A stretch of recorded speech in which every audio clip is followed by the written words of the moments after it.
You are about to enter the Red and Rev Sports Show experience. Get ready for some real sports talk from some real sports fans who were real sports athletes who have sports knowledge.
No, no, cut the music down, Rev. Cut the music down. You guys hear that?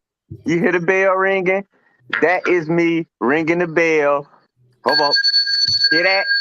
Hear that again? That's right.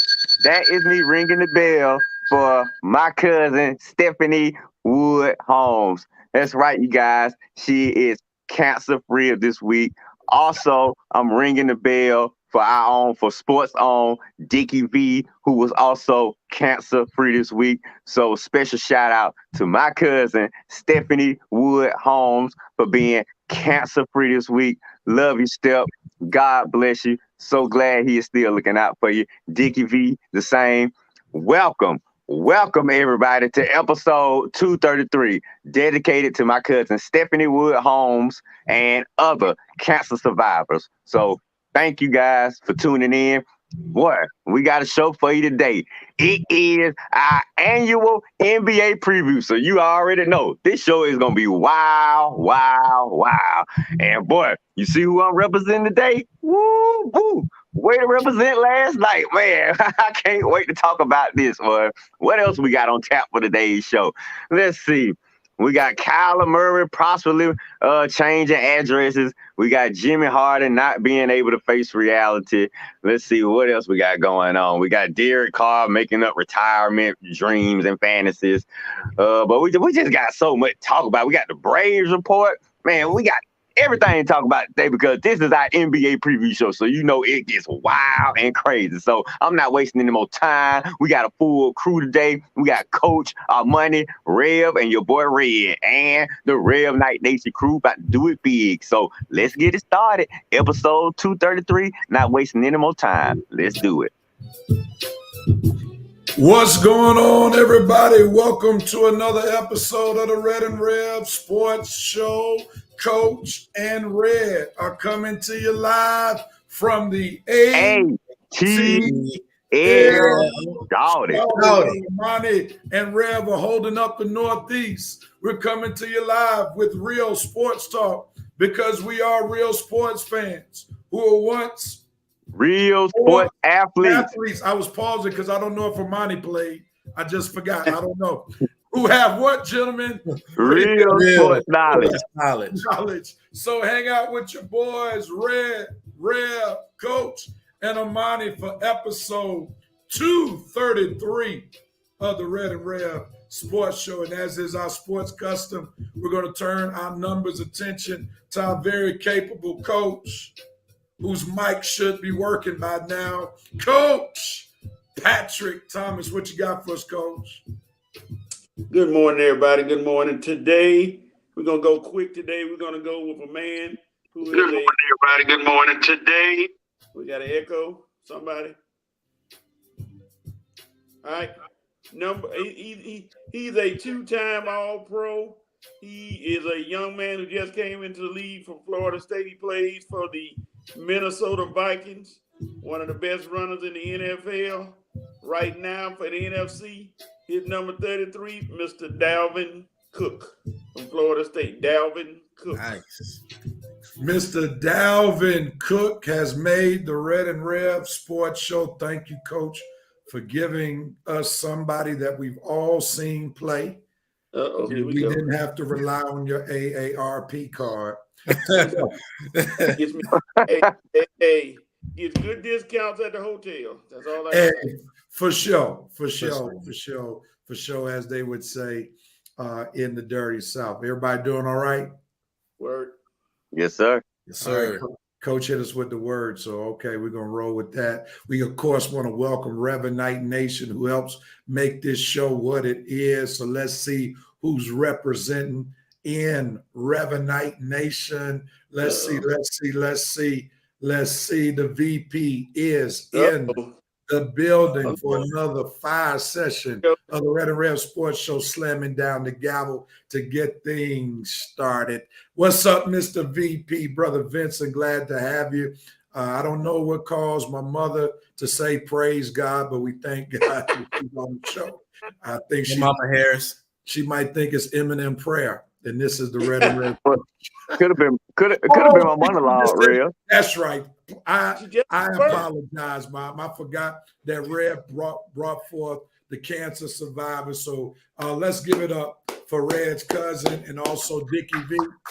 Big up. I stand corrected, Mother. I stand corrected. Good morning to you, Sister Harris. Good morning to you, Sister Brickus. And Sister Brickus is battling cancer herself, and she's so far surviving cancer. So she was, She was one of the ones that you were speaking to, Red, on today. All right. As we move forward, let's see. Revenate Nation, the VP has said, let's show up and show out. What's up, JD Woods? Glad to have What's up, JD? JD. He said, Rev about to suit up for the resurrected Jesus. Here we They bring it out the bullpen to save souls everywhere. The VP is already crunk. He's already cranking it up. Look at him. That's good stuff. Good stuff. Good stuff. Feel free, others who are watching, to share with us on the Red and Rev Sports Show. I think my camera's lagging, but don't worry about it. As long as y'all can hear me, that's all that matters. Let's jump right into this thing we call Dope, Nope, and Cope. This is where we give our best moments of the week, and we say that's our dope moment. We also tell those moments that weren't so dope. That's why we call it Nope. And then we talk about our cope moments, which makes us feel a little sad inside. All right, with that being said. For real? Who you explaining that to today? Well, you got to explain. I just realized we don't do a good job all the time explaining it to fans who might be watching the show for the very first time. Yeah. Gotcha. You got me? All right. Yeah. So, Coach, we'll go to you, sir. What is your dope moment for the week? My dope moment goes to Shanae Otani. Otani was the man who hit 2 home runs the other night when the Angels made a dumb move with a bases-loaded walk, but then they came back and beat the Rangers. So Shohei Otani had 2 home runs. He continues showing why he's one of the best players in the game. So my dope moment goes to Shanae Otani for that Los Angeles Angels. Absolutely excellent. All right, our Japanese friend. Red, who you doping on? I'm doping on one, Elisa Nakin. That is the first female coach in Major League Baseball history who happened to be a coach on the field. That's right. I think she's either the first base coach or the third base coach for the Washington Nationals. So giving you a special shout out to Elisa Nakin, the first female coach in Major League Baseball history. Just love to see diversity in sports, and seem like we're doing a good job of it these last few years. So let's just keep the diversity going, giving everybody equal opportunity. Elisa Nakin, dope. Oh, yeah. Armani, what you doping on? I'm doping on one defensive coordinator, Coach Dean Pease of the Atlanta Falcons.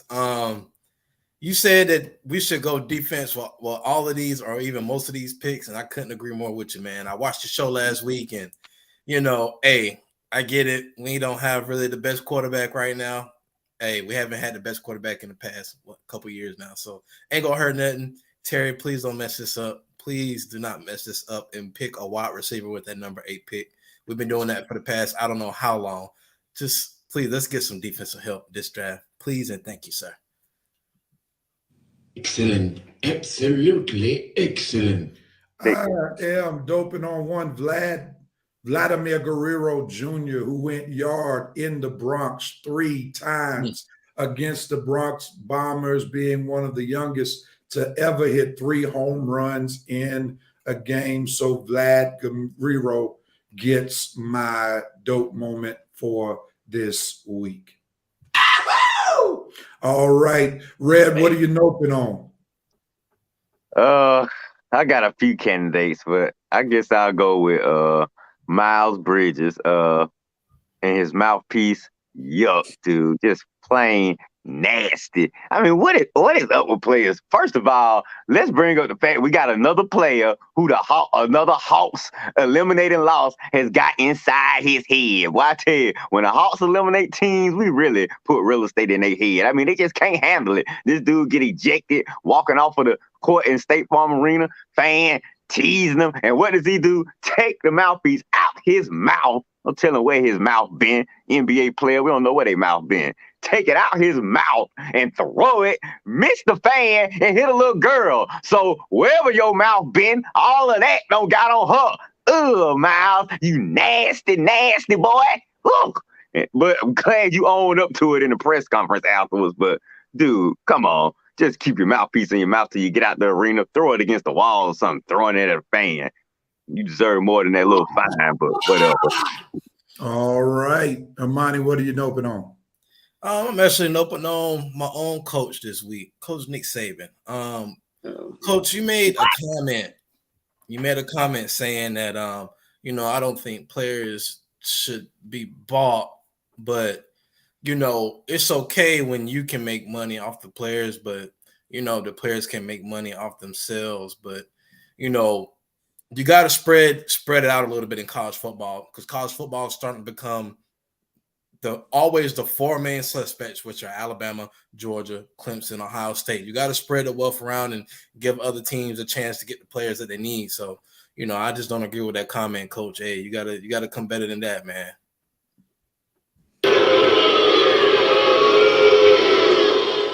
All right. I am noping on those reporters who want to continue to harp on the disparity between players' pay in the WNBA versus players' pay in the NBA. There was an article in the Lexington Herald, which happens to be the newspaper where University of Kentucky is covered. We know this past week, the Atlanta Dream chose a University of Kentucky player as the first pick, and they highlighted that she would only be making $70,000+ versus what Cade Cunningham made this past year, which is $10 million.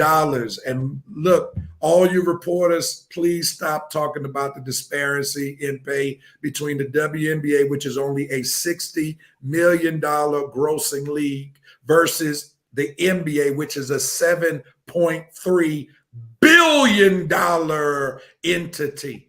So therefore, the pay is going to be very different between the leagues, because one league makes almost, I don't know my math, 20 times more than the other leagues. So stop reporting on that when it comes to basketball, because it absolutely doesn't make any sense.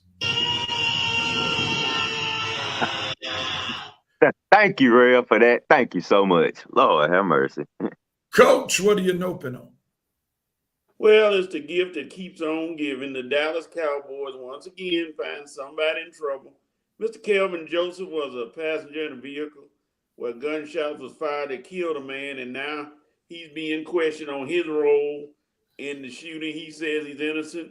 He didn't shoot nobody, but, until the facts come out, they're going to make it like he's the worst person in the world. But Dallas Cowboys, your players just keep on giving, and that's my note moment.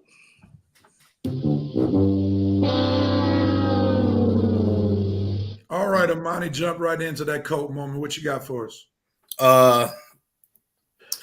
Man, I had a few coat moments, but I'm gonna go ahead and go with my man Tiger, man. Hey, listen, Tiger, we thought you was gonna do something, but you fell out the top 10 within the last Saturday. You tried to make a good comeback, but it just didn't work. But hey, look, I feel you. I know you're trying to get back to the game of golf, but hey, stick with it. Keep trying to get back healthy, get that hip right, get those legs right, so you can continue to play in the Pro-Am. But hey, I'm coping with you, man. I'm right there with you.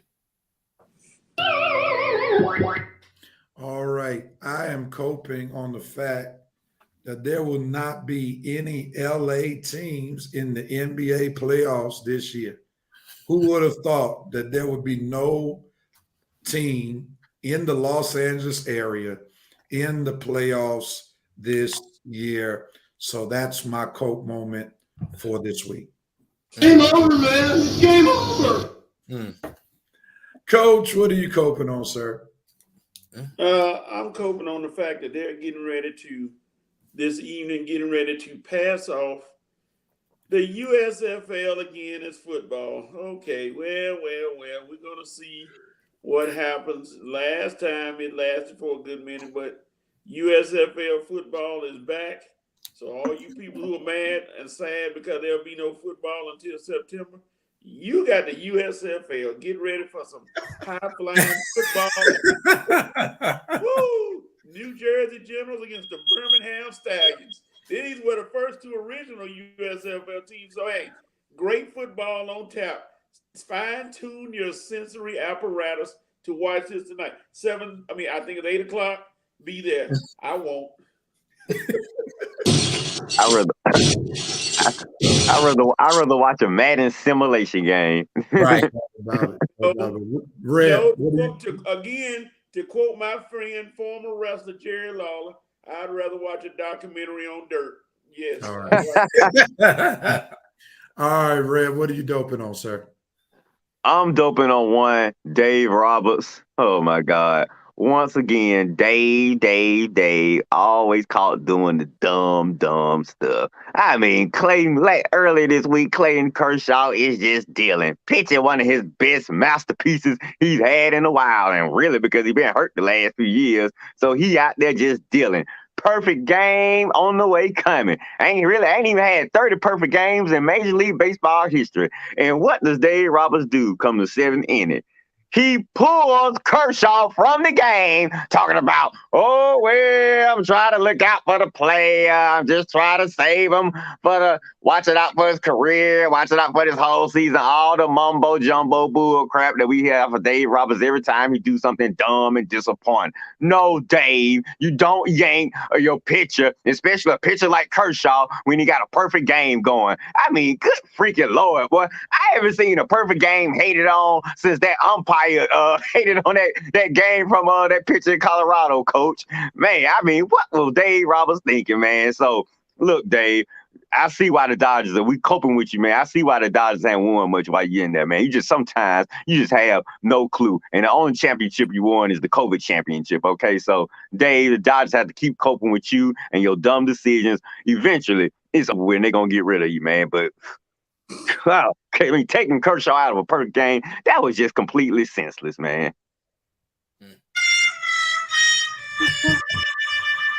All right, the dope, nope, and copes have been stated. Let's go to Revenite Nation, see what they're talking about as we see what they were doping and noping and coping on.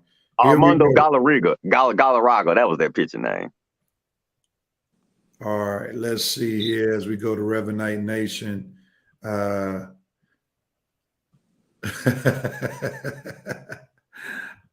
we go. What's up, Joe Black? And then look what Joe Black said. Let me back on. Man, I'm still trying to figure out, man, how to do that, Joe. That's my bad. Joe should have figured that out himself. No, it's on us. When you block somebody, I blocked them by mistake. Coach didn't show his leather status. Hey,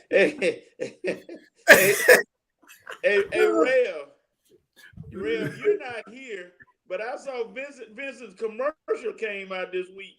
This old guy tried to dress like a young guy coming because they said kids eat free, and he said this restaurant is fire, and that's it. I saw Vincent. I said, Vince, I didn't know you had a commercial, dog. My bad. So you talk about old folks. All right, the president has jumped in the building. Nothing like a great day of catfish noodling in Okefenokee. All right, all right, Mr. President. Sister Brickus is clapping. Red, you have my mama's back. That's why she got the exclamation points. Brother President said, getting ready for my Easter. Jesus. What's up, Mitch? Mays High representing, and here he goes. Let's go Celtics. They got a tough matchup. Man, we won't talk about that green garbage. Vince is getting on my filter, Rev, with the fuzzy filter on today. The president is doping on Trey DeBarge, a.k.a. Trey Hedgehog, and the Sonic Ring shows out. Joe Black doping on Ice Trey. Vincent Woodruff doping on former Kentucky women's basketball standout Ryan Howard being drafted #1 overall by the Atlanta Dream. That's who I was referring to. Sister Harris also doping on University of Kentucky little brother Tyrese Maxey, who's balling for the Philadelphia 76ers from the three-point line. He may be the Sixers' secret weapon in the playoffs. I think that PA juice is hitting Sister Harris real hard. Thank you, Mama Harris. Thank you. That's the first time you ever heard her say balling? Nope, the crazy lady that tried to glue her hand to the court during the Timberwolves Clippers game. That's terrible. The president says, nope, LeBrick the flop, the gone for Lakers. Oh my goodness. Oh boy, here we go. Joe Black, an open report, is taking shots on Haskins' career. Yeah, this week that was tasteless, and that was very tasteless. Adam Schefter. Yeah, Adam Schefter. As the VP says, agree, Rev. As much as I love women's basketball, both college and pros, these delusional folk need to stop making the pay comparisons between the WNBA and the NBA.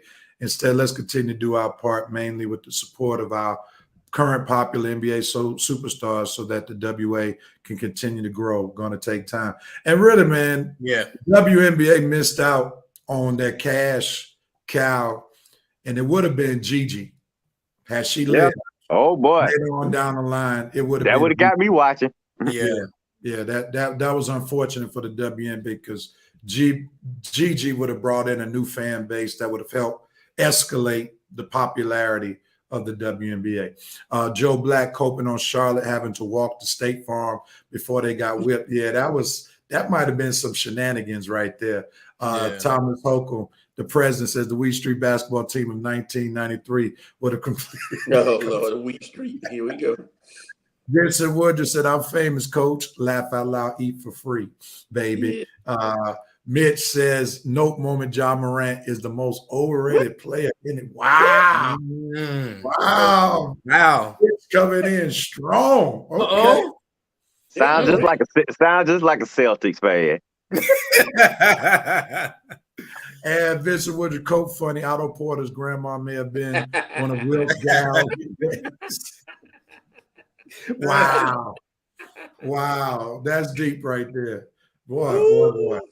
Well, that's a good moment right there. We want to thank Reverend Night Nation. Okay, Mitch showing up with the clover leaf. There he goes.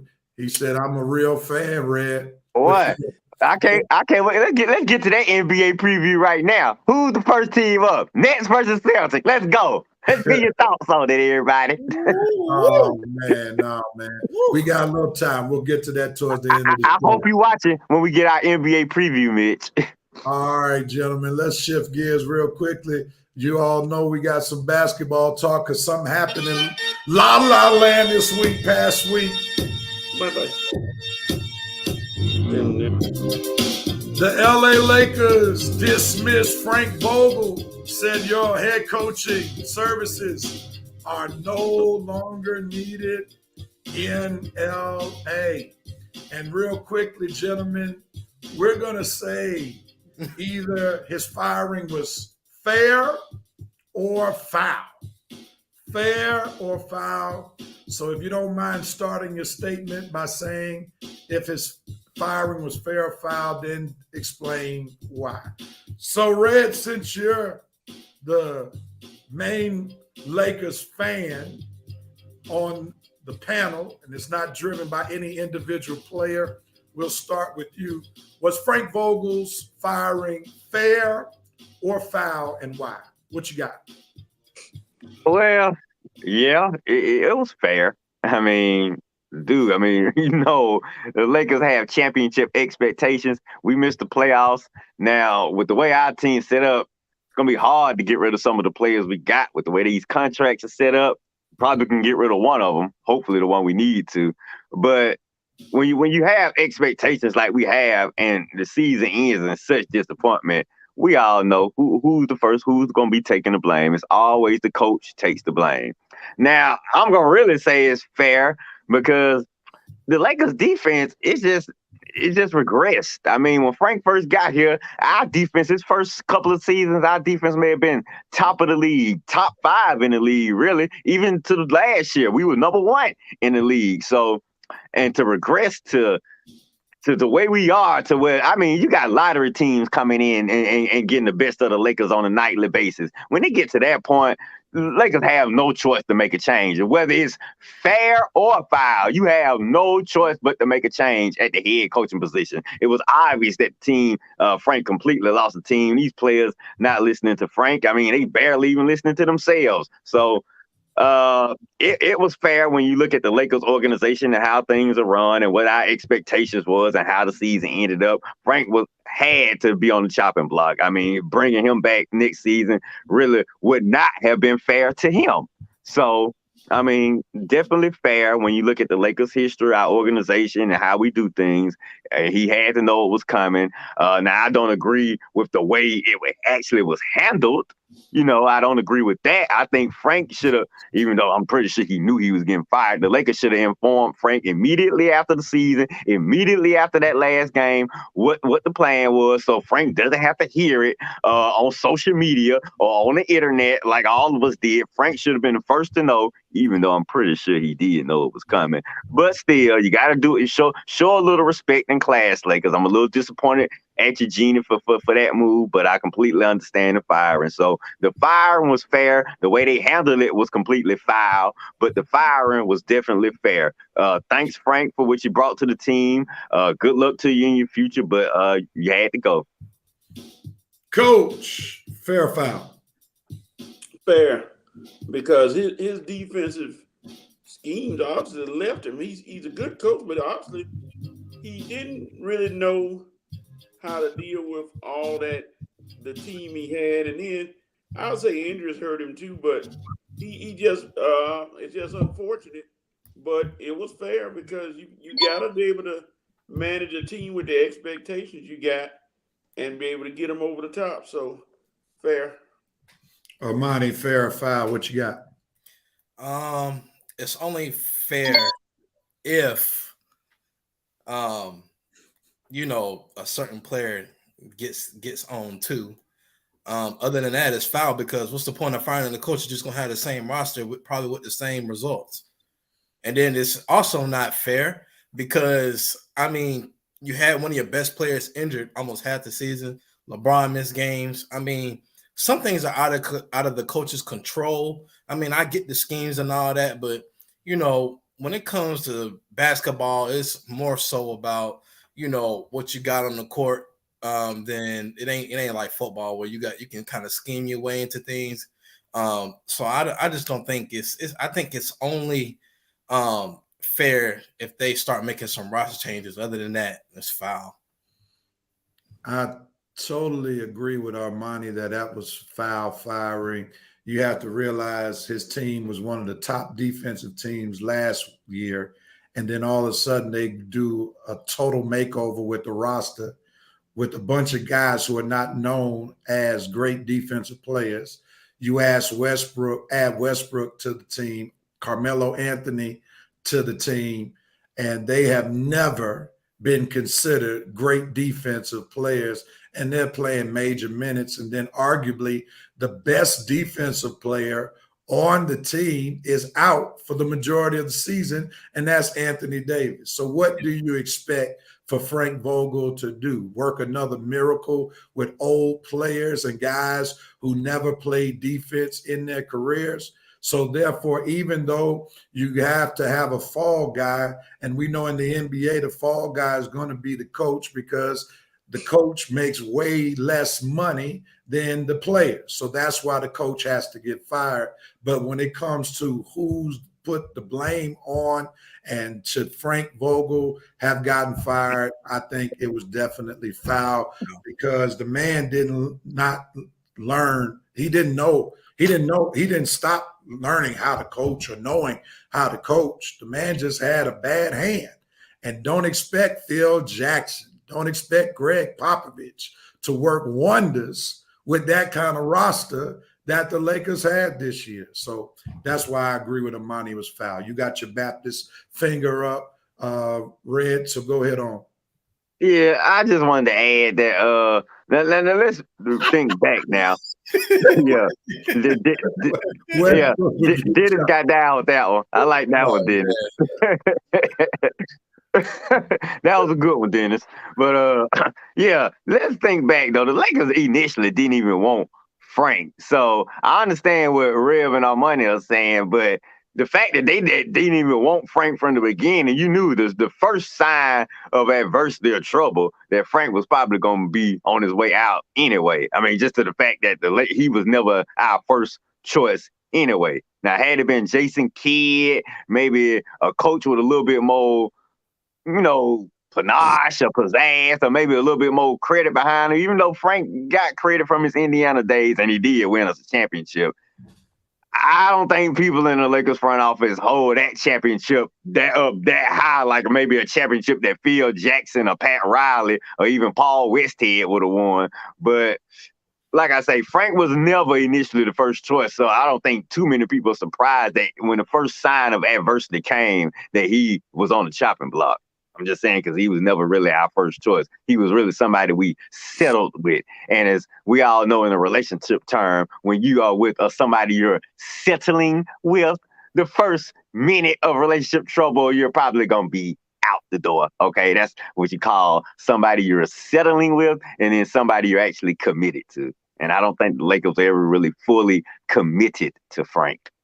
I get all the committed and settled and all of that stuff and not being the first choice, but the man did deliver a championship, something that the majority of the coaches in the NBA cannot say. So therefore, you got to give the man some credit. He did something that he was supposed to do, and he won a championship. It's not his fault that ever since they won the championship, no matter how some people want to disvalue the importance of that championship, he's played with a guy who has barely played on the court, and that's Anthony Davis. Anthony Davis has spent more time on the sidelines than on the court. That's why Charles Barkley affectionately calls him street clothes. So how can you win when your guy who is supposed to be Batman now, and LeBron is supposed to be Batman to Robin territory, he's never on the court. So I think it's hard to judge a basketball team when your top player, who is supposed to be Anthony Davis at this juncture of his career, and LeBron's career is going down toward the end of it, he's never on the court. So I think that's why it's another reason why Frank Vogel's firing was foul, because I don't care who the head coach would be. If Anthony Davis is not on the court, the Lakers' chances with the kind of roster that they had, they were already going to be limited. And I know some folk may say, well, look at what Tyronn Lue is doing. Well, that roster in LA is far better constructed with guys who are athletes, guys who have heart, and who could play defense more so than the Lakers. So that's why, once again, I say it's foul. If Anthony Davis think he Batman, he's crazy. This dude, he's not even Lucius Fox right now, man. I mean, it's amazing how far that guy is. That's it. Players play and coaches coach. Yeah. That's it. You got to have the players to play for you to coach, you know? So, hey. I understand where y'all coming from, but y'all know how the Lakers do things. Hey, they had expectations, no matter reasons why we didn't achieve those expectations. Frank was gonna get the blame. I mean, I'm not surprised. I know how it can be looked at as foul, but Frank was gonna get the blame no matter what. All right, gentlemen. He's gonna get the blame this year. Now next year it's gonna be some players. I mean, it's happening again. It's gonna be the players next. All right, we're gonna shift gears and we're still gonna stay in LA. We know that Russell Westbrook had some comments from last week or this past week. And Coach, you're gonna either gonna be on the show or you're not. So don't try that, brother. All right. Just to spice things up, since y'all talked about Westbrook so long last week, because y'all was still talking about him about 20 minutes after I left the show. But here's a clip of some of his comments from the press conference that was part of his exit interview with the Lakers, as each player gets an exit interview once the season has ended. You need that drink, Coach. All right, gentlemen, here are Westbrook's comments. We got about 18 seconds. Listen to it, and we'll be right at Red, ready to see what Red has to say. I'm always have to prove myself again in the year after year after year, which is to me just unfair. There's really no reason I have to do that. So when I first got here, I just felt that I never was given a fair chance just to be who I needed to be able to help this team. Red Rose, what are your thoughts? Well, Coach, stop playing with your camera, sir.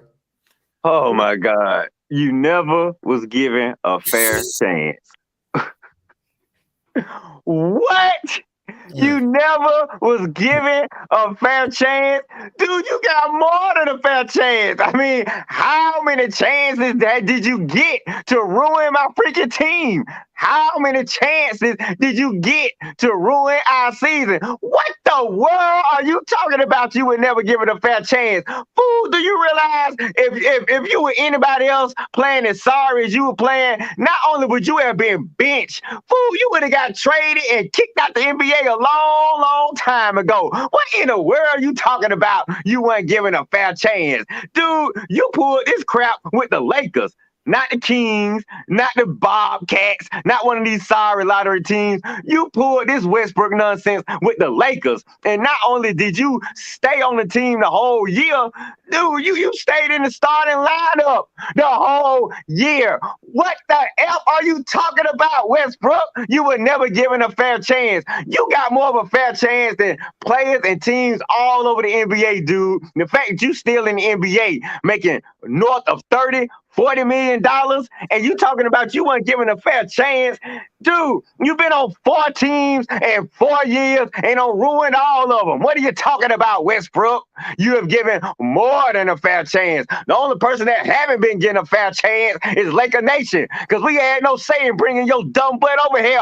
Talking about a fair chance. I keep saying, does this guy have a mental problem? Does he understand the stuff that he says in his press conference? Half of the press conference, he get up there looking at his phone, staring at his phone, not even respecting the media. Dude, with the way your sorry butt playing, you need to come to that press conference kissing butt and being as humble and as nice as possible. I mean, I don't know where the arrogance come from. You ain't done nothing. You ain't winning nothing. You have achieving anything. Those OKC moments are a long time ago, man. Laker Nation has no love for no West Bum, okay? So you talking about you weren't given a fair chance. That's the biggest baloney I heard all year long, man. Y'all know I wish I could say more words, but Westbrook talking about he ain't been given a fair chance is some bull crap, okay?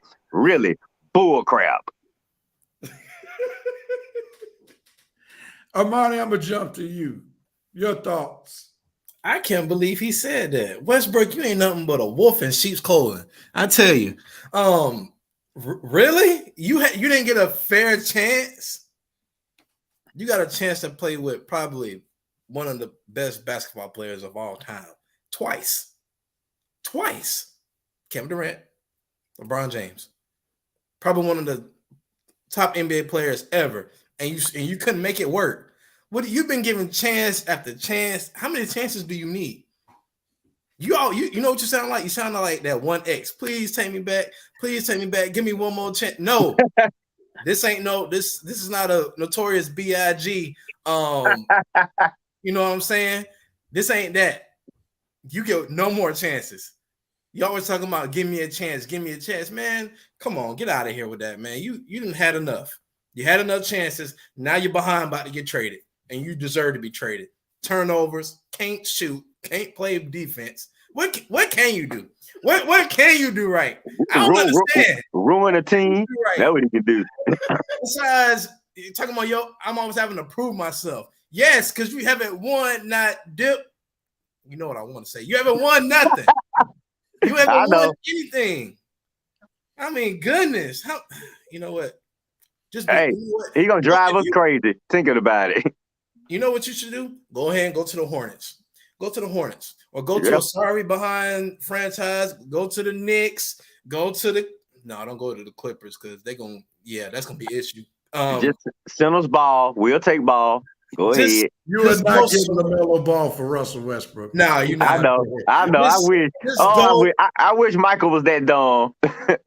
He might be, because anyway, that's another conversation for another day. Anyway, Westbrook, please, if you know what, retire. Just retire. Retire. That's what he needed to do. Retire. Because you're not playing your best basketball. You're not. And you always talking about give me a chance. We done with chances. Okay. What did they say? What are you on? You're done. You are done. You're done. Like Next. Mike from Breaking Bad say, you're done. All right. Well, people are observing. Remember Coach from last week, the VP said something. I'm sorry, that's not the one. Coach was so passionate about Russell debate last week that he switched camera to side. And Kelly's asking the question, Coach, you gonna let them talk about your boy like that? So look at her trying to instigate. Oh, Right. no, I'm just they seeing what they saying. So, Coach, here's your chance to talk, and we're gonna first. Hold up. You gonna talk now. You gonna talk. This is the show. I want you. You don't necessarily have to respond to what Armani and Red said, but speak specifically to Russell Westbrook's comment that he wasn't given a fair chance in LA, and he feels like he has to prove himself every year. Well, basically, Rev, you can leave it on the full screen.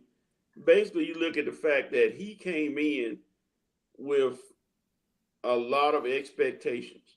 A lot of people, thought, he was going to be the key because of past performance. Because you're looking at a man who 1 point averaged 30 points a game. You're looking at a man who averaged 11 assists or more. You're looking at a man who played ball. This year, by his standards, of course, this year was a disappointment. It was a disappointment because Westbrook has never hardly ever averaged, except for his first year, under 20 points a game. His expectations were high. He should have done more. He could have done more. But, they look at that team and they say, okay, Anthony Davis missed so many games. LeBron missed so many games. And everything didn't work out for the Lakers like it should. Is it all Westbrook? Yeah, he's going to take some of the blame because some of the things he did. But, somebody said, well, you should have got Buddy Hield. Okay, Buddy Hield averaged 17 points. Westbrook, despite all the problems that he had, still almost averaged.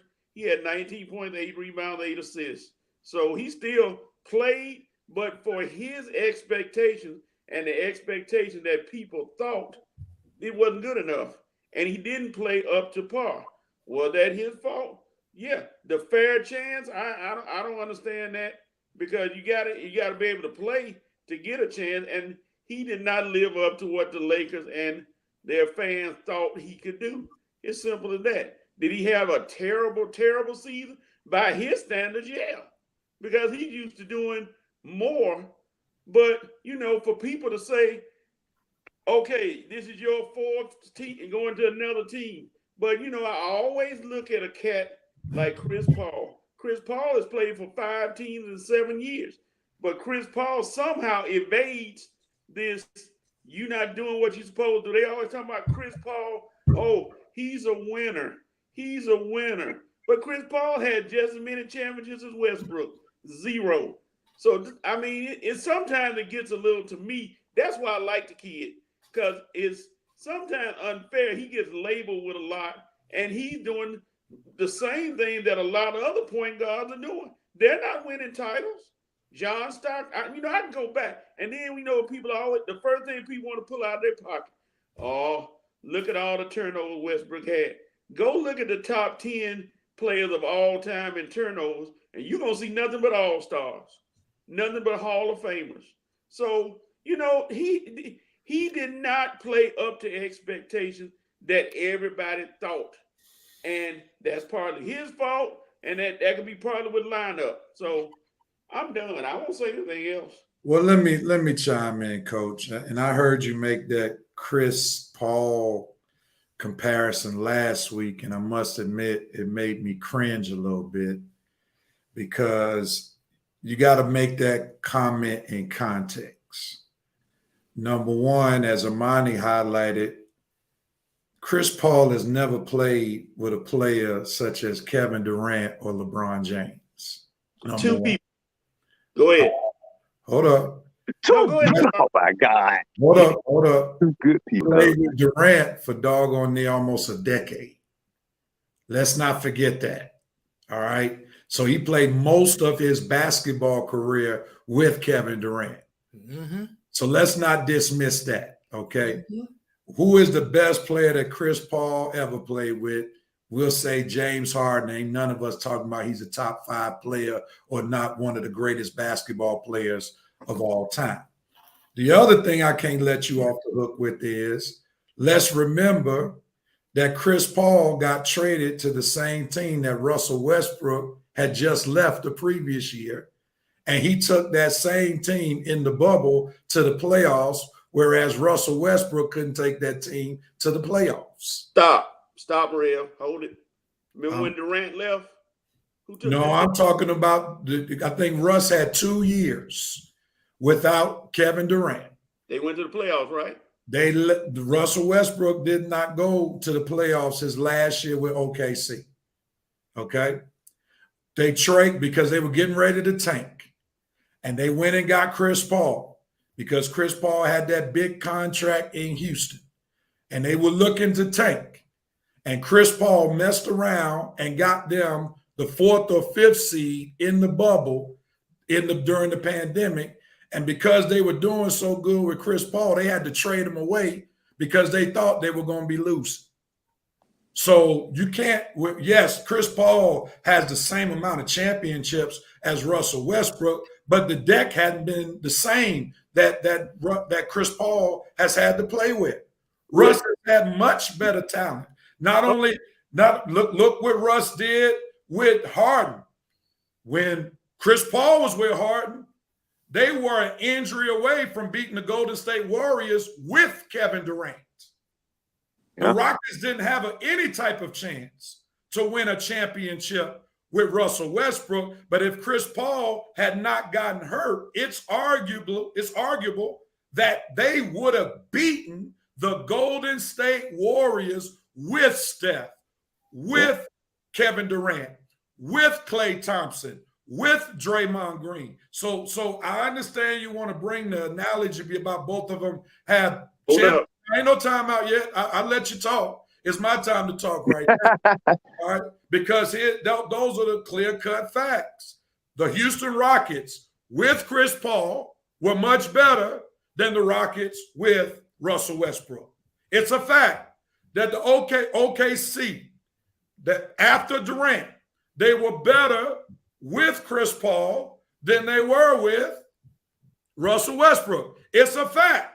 You put Chris Paul with the Phoenix Suns, they go from being out of the playoffs to playing in the NBA Finals, and they are the #1 seed in the NBA playoffs this year. You put Russell Westbrook with the Los Angeles Lakers, they don't even make the play-in game.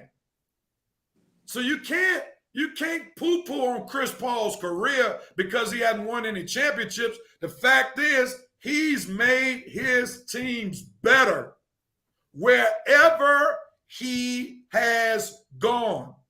Russell Westbrook does not have the same basketball testimony. So you can't poo-poo on Chris Paul like that, Coach, even though they both have 0 championships. Feel free to respond. The year that Durant left, didn't Westbrook win the MVP? Yes, but I'm talking about the year. Hold up now. We're talking. He also played a following year after the MVP season. I'm not talking about that. I'm talking that, but that's what I'm talking about because they inherited. Chris Paul inherited the same team that Russell Westbrook left. You want to harp on when he won the MVP. That was not his last season in OKC. That's his last season in OKC, they did not make the playoffs. That's not the point. That is the point. But I'm trying to tell you that the year Durant left, didn't Westbrook take them to the playoffs after Durant left? But you got more seasons after that, Coach. I know about that. So we're talking about the comparison between Chris Paul, since you went there. That was what you did, not what I did. We're talking about the comparison between Chris Paul and Russell Westbrook. Russell Westbrook left the same team that Chris Paul ultimately came on. He didn't inherit the team where Westbrook won the MVP. He inherited the team that did not make the playoffs. Okay, let me ask you. We want to be clear because I don't want you to talk about the MVP season no more. So he leaves OKC to go to Houston to play with James Harden. Chris Paul leaves Houston, goes to this trash OKC team that Russell Westbrook left him, and he takes that team to be the fourth seed in the bubble in Orlando. That's what I'm talking about, Coach. I guess the best. Hello? I can't get my point in, so I'm done. What's the point, Coach? I'm saying it like I kept trying to say. You said that Chris Paul, how many people thought that when Durant left that the Thunder would go to the playoffs with that roster? Okay, they were the 7th or 8th seed, and Russell Westbrook averaged a triple-double. Now, why are we harping on that one season? Because aren't there multiple seasons? It's not that one season. What I'm trying to say is both of them pretty much had the same result. How far did OKC go when Chris Paul was when they went to the playoffs? They won a playoff series. And Westbrook didn't even win a playoff series when Durant left, Coach. That's why I don't understand why you keep bringing up the playoffs. Now we're talking about the bubble, which people seem to dismiss. Why is it important? Now everybody try to dismiss the bubble, but now all of a sudden it's important. Let me. So this is what I'm gonna do. Rev, you see what me and Money was last week? God, this is what I'm gonna do. This is what I'm gonna do, y'all. I'm gonna go down to a series of categories, and y'all tell me who's better. Who's scoring, Russell Westbrook or Chris Paul? I'm gonna give it to Russ. Okay. Defensively, Chris Paul. Okay. 3-point. Chris Paul. Okay. Assist. Chris Paul. What we're ultimately trying to say, Coach, is that Westbrook doesn't make people around him better, and Chris Paul does. Any team Chris Paul goes to, he makes the people around him better. But the thing with Westbrook is that because he's so stuck in his own mind and his own ways, he's not going to change, and that's his problem. He doesn't want to grow as a basketball player.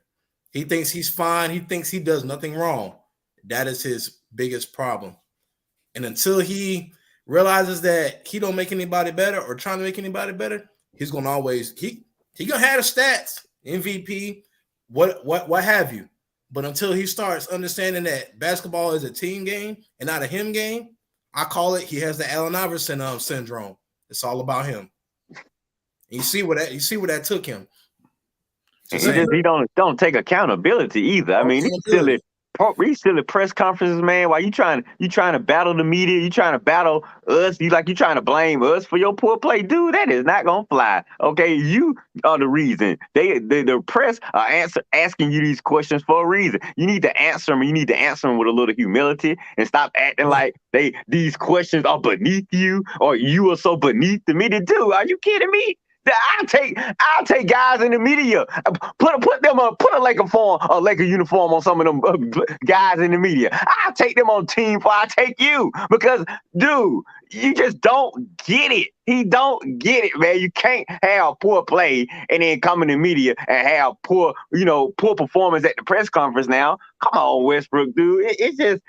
Coach, I just don't understand why you keep defending this guy. I mean, I understand you like him as a player. I understand he's one of your favorite players. Lots of players I like. Lots of players I love. But when they just doing stuff you can't defend, it's just really over with. You just can't defend them. You can't defend Chris Paul's career versus Westbrook's career. You can't defend the fact that Chris Paul took his OKC team further in the playoffs than Westbrook's last 3 teams in OKC that didn't even win a playoff series. Coach, he didn't even win a playoff series after Durant. Those teams that Paul George were on, they never won a playoff series. You can't defend that, Coach. You just can't defend it no matter how much you like the guy. I love Kobe, but trust me, I almost wanted Kobe traded that year that we choked against the Phoenix Suns. You remember, Real? We was up 3-1 and Kobe decided not to shoot in Game 7, and then we lost the series. I wanted Kobe traded. That's how mad I was, Coach. I didn't come back and say, oh, well, you guys, let's defend Kobe for this. Let's defend Kobe for no. I didn't want to defend him for anything. I wanted him gone.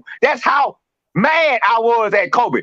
When you do stuff, when your players do stuff you can't defend, you just can't defend it. You got to keep it real. You got to dog them out when they deserve to be dogged out, and you praise them when they deserve to be praised. Yes, Westbrook deserved to be praised for winning that MVP after Durant left. He deserved to be praised for averaging a triple-double. Those he kept those OKC teams afloat, Coach. I give you that, afloat. When Durant left him unannounced, he kept those OKC teams afloat, kept them relevant. But that time is over with. He, like Armani said, he doesn't help players get better. He doesn't help teams get better. It's over with for him as far as an impactful player in his career. He's a turnover machine. Like you say, he doesn't take accountability for his poor play. I know you like him, but he's just doing stuff that he just can't defend. I'm sorry. It's just really time for him to either hang it up or, like Armani said, look in the mirror and maybe make a change for himself. But to me, it's getting to the end of his career where too many teams aren't going to give him an opportunity. Let me just say this, and you know, that Chris Paul, Russell Westbrook comparison just really gets me. So let's look at this. Russ had a chance to play with Kevin Durant in OKC. Kevin Durant won it out. Paul George comes to OKC, signs an extension, and then wants out of OKC to go play with Kawhi Leonard while Russell Westbrook is still there. Then Russ goes to Houston. James Harden wants Russ out of Houston. Then he had a decent stay at Washington. No expectations. Because they had no expectation. Washington gets all these assets. He goes to LA, and the top two players in LA don't really want him. But then if you look at Chris Paul, the only team that had beef with him was the Clippers, and that was because Blake Griffin and DeAndre Jordan couldn't take the constructive criticism that Chris Paul brought to the table. But Harden didn't really want to get rid of Chris Paul because of his play. It was because of his injuries. The Phoenix Suns, you ain't heard a mumbling word from Devin Booker or DeAndre Ayton about getting rid of Chris Paul. They love that man. He's escalated their play. So I think we got to, I think it's best to leave that comparison between Westbrook and Chris Paul alone, because it's not fair in Westbrook's case, because he's going to lose that every time. Question. You said OKC won a playoff series when Chris Paul was there. Did you say that? That's red. That was red. I think I said that. Are you correct in that? Man, maybe. I thought he did. Maybe won the first round series. No, I think they lost. They lost it. Didn't they go to 7 games? They lost in 7 games, right? It did go to 7 games. Okay. It did go to 7 games. Who they lose to? Not Russell. Probably go. Was it? No. Yes, they did. Oh, they lost to Houston, right? And Russell Westbrook. Okay. But Coach, come on, man. I'm just saying. I want to. You're saying, but what Houston, team was better constructed? But Houston had Harden and Westbrook. That's my point. Is this? They didn't win a playoff series. I agree. That's why I didn't say it. That's why I didn't say it. So they did about the same. No, OKC wasn't even expected to make the playoffs that year, Coach. Come on, now. They went on a crazy run. I remember that because they went on a run. And they weren't even supposed to make the playoffs. That's why people talking about when they acquired Chris Paul. They thought they were going to buy him out. You know what I will tell you though. All right, Coach. All right. Westbrook eliminated OKC, Chris Paul's OKC team. Okay, what's your point? I mean, is that okay? Westbrook supposed to be better now. I'm just bringing up the fact it wasn't the point. You're just correct in saying that OKC won a playoff series with Chris Paul. That's all. Let me ask you something. I got a question. So the series that OKC had a 3-1 lead on the Golden State Warriors, well, that had happened if Chris Paul was the point guard? I can stop you right there. Both of them were at fault. Durant and Westbrook were at fault that game. One shot 10 for 31, one shot 11 for 32. Both of them were at fault that game. They shot terribly. They blew that game. One game? Person. It's a whole series. You up 3-1. I know, but that's what I'm saying. That Well, game 6. And Kevin Durant clearly got to shoot because Westbrook not shooting. Let me pause you on that point, Armani.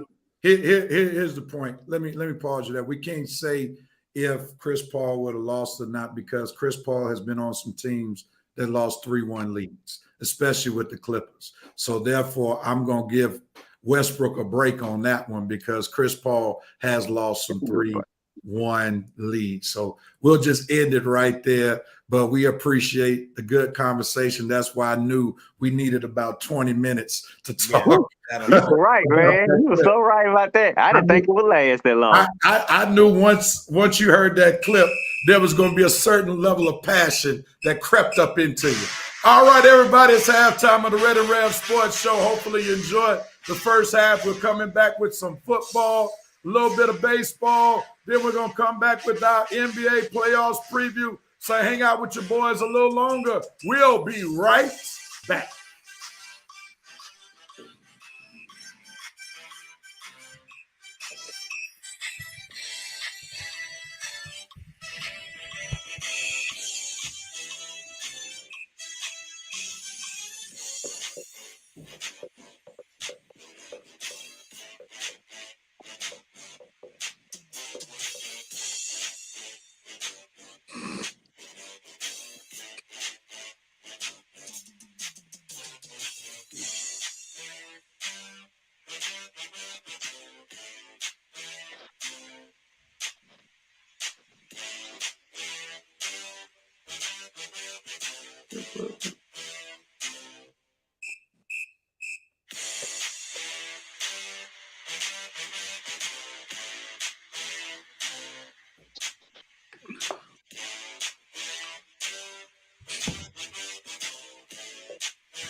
And we are back on the Red and Rev Sports Show. Armani will be back with us shortly.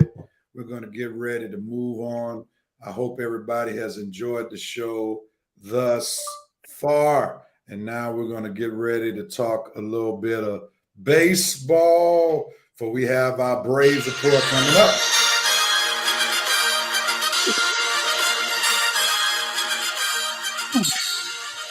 New music. What you got for us, Red, with the Braves report? We know the Braves won last night, stopped a 2-game losing streak. They are currently 4-5. So what you got to say about the Atlanta Braves right now? Well, just that right there. Plus a little bit more.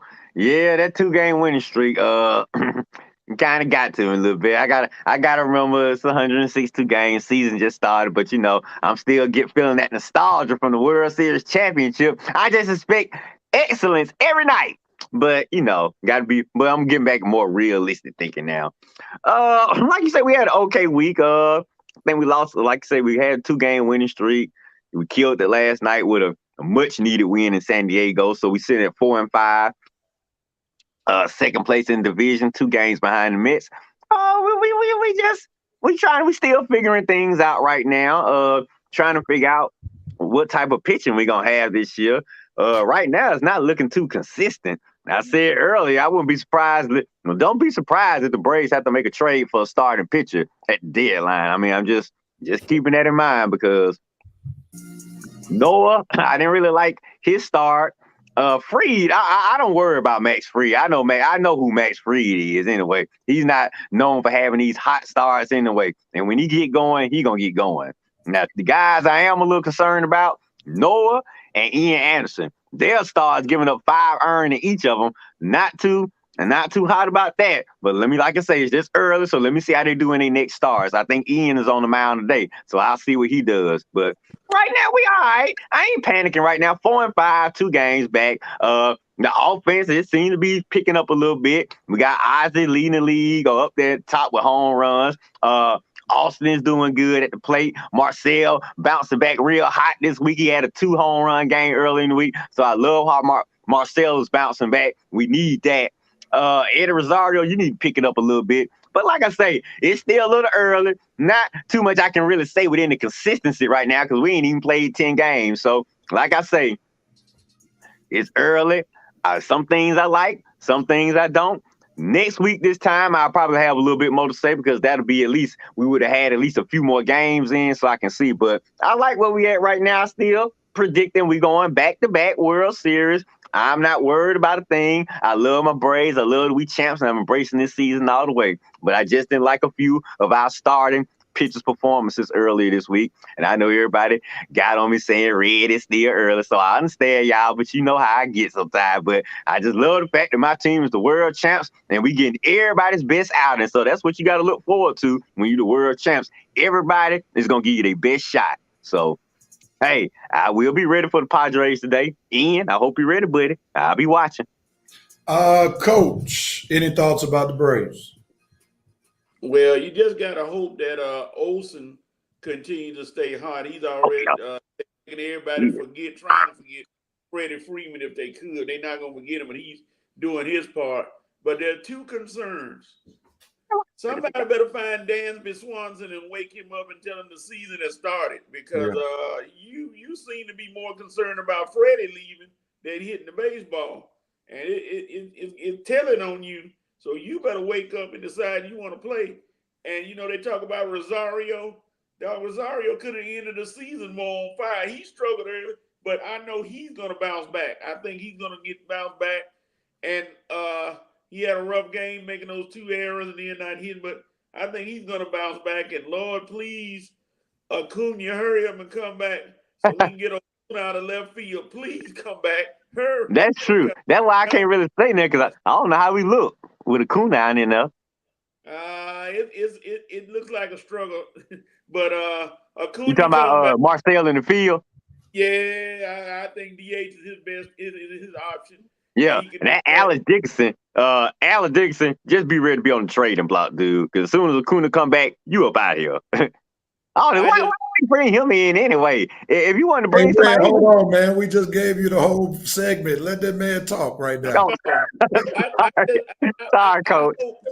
I hope my buddy, my buddy's son, young man, they heard me bring him up soon. One Michael Harris, he's playing with Mississippi right now. And the kid is not my son. No. Yeah, stop live. Yeah, no, Mike, not your Michael Harris. No. Yeah, you got a guy with your same name that can hit that thing and is doing good in Mississippi. So I hope. What a coincidence! Yeah, no issues, Rev. You safe. You got Michelle. All right, 2 quick things that I want to add. I'm going to adopt Coach's Memorial Day rule. I know Coach says he doesn't really take baseball serious until it gets to Memorial Day. So I'm going to adopt that rule when it comes to Atlanta Braves, especially since they were basically a under 500 team the majority of the year. And then after the trading deadline, that's when they made their push. Yep. So because we have history of the Braves not having the best start, I'm going to give them a pass, especially right now. I'm eager to see what they look like when Acuna comes back. That's going to be the true test of what the team will probably look like towards the rest of the season. So I'm not going to be in panic mode. And also, I'm going to chill out with the pitching staff, the starting pitching staff, because they did not get their full spring training in. So that's why I'm going to give them a pass. But it seems like the bullpen, they are in October fashion right now. They look pretty sharp. It was good to see Kelly Jansen bounce back from that janky first outing that he had. And he had some wicked stuff last night against the San Diego Padres. And if he has that kind of stuff, and then you put little Matzik back there. That boy is the truth. He could arguably be the closer, but I like him as the setup man. And we haven't really seen much of Will Smith this year, and hopefully we'll see more of him because that means you probably not. The winning side. He slapped somebody. You're not gonna see Will Smith. Wrong Will Smith. Oh, I'm sorry. My bad. How many Will Smiths we got, man? I mean, some of them guys may need a name change, so Yeah, that may be true. They call me Willard or somebody. That may be true, Alexis. A little Braves championship Super Bowl hangover, and then refs in the child. I've already paid my share of child support for my daughter, and she is gainfully employed. So those days are definitely. Oh yeah, I know you happy them days are long gone. Real. What you said? We're gonna bring Armani back since he's finished with being daddy daycare. So we're gonna bring him back. Sorry about that. Oh, he looked like he had a delicious meal too. Yeah, he ate on us. Already, you took a break. I stole some of their chips. It's all right. Yeah, look at him, man. He up there talking about right. So he can eat. He got that steak and potatoes sitting right in front of him. Look at him, man. We gotta tell this man you gotta eat before the show, not during the show. Your right cheek is your left cheek is a little wide, Armani. Your story. Coach with the slapstick comedy response. We don't want to hear no long burps, Armani. No doubt. All right, gentlemen, let's get ready to go because you all know what time it is. It's 5 for 5 time. We got 5 hot topics. Each of these gentlemen will have 1 minute to state their case on that particular topic. Then Reverend Night Nation, feel free to put your comments because that next minute we'll be reading your comments and whatever is left over, we'll finish up the discussion. Again, gentlemen, you got 1 minute each. The camera's going to be solo for your first 45 seconds. Then after that 45, you're going to have a group shot 15 seconds. Once you hit that minute, hopefully you're done or you're going to get muted. You've been warned. Let's get ready. He's talking to me, Ray. He's talking to me, y'all. Mainly you. We start off with Baker Mayfield sounding off, stating that he has been disrespected by the Cleveland Browns.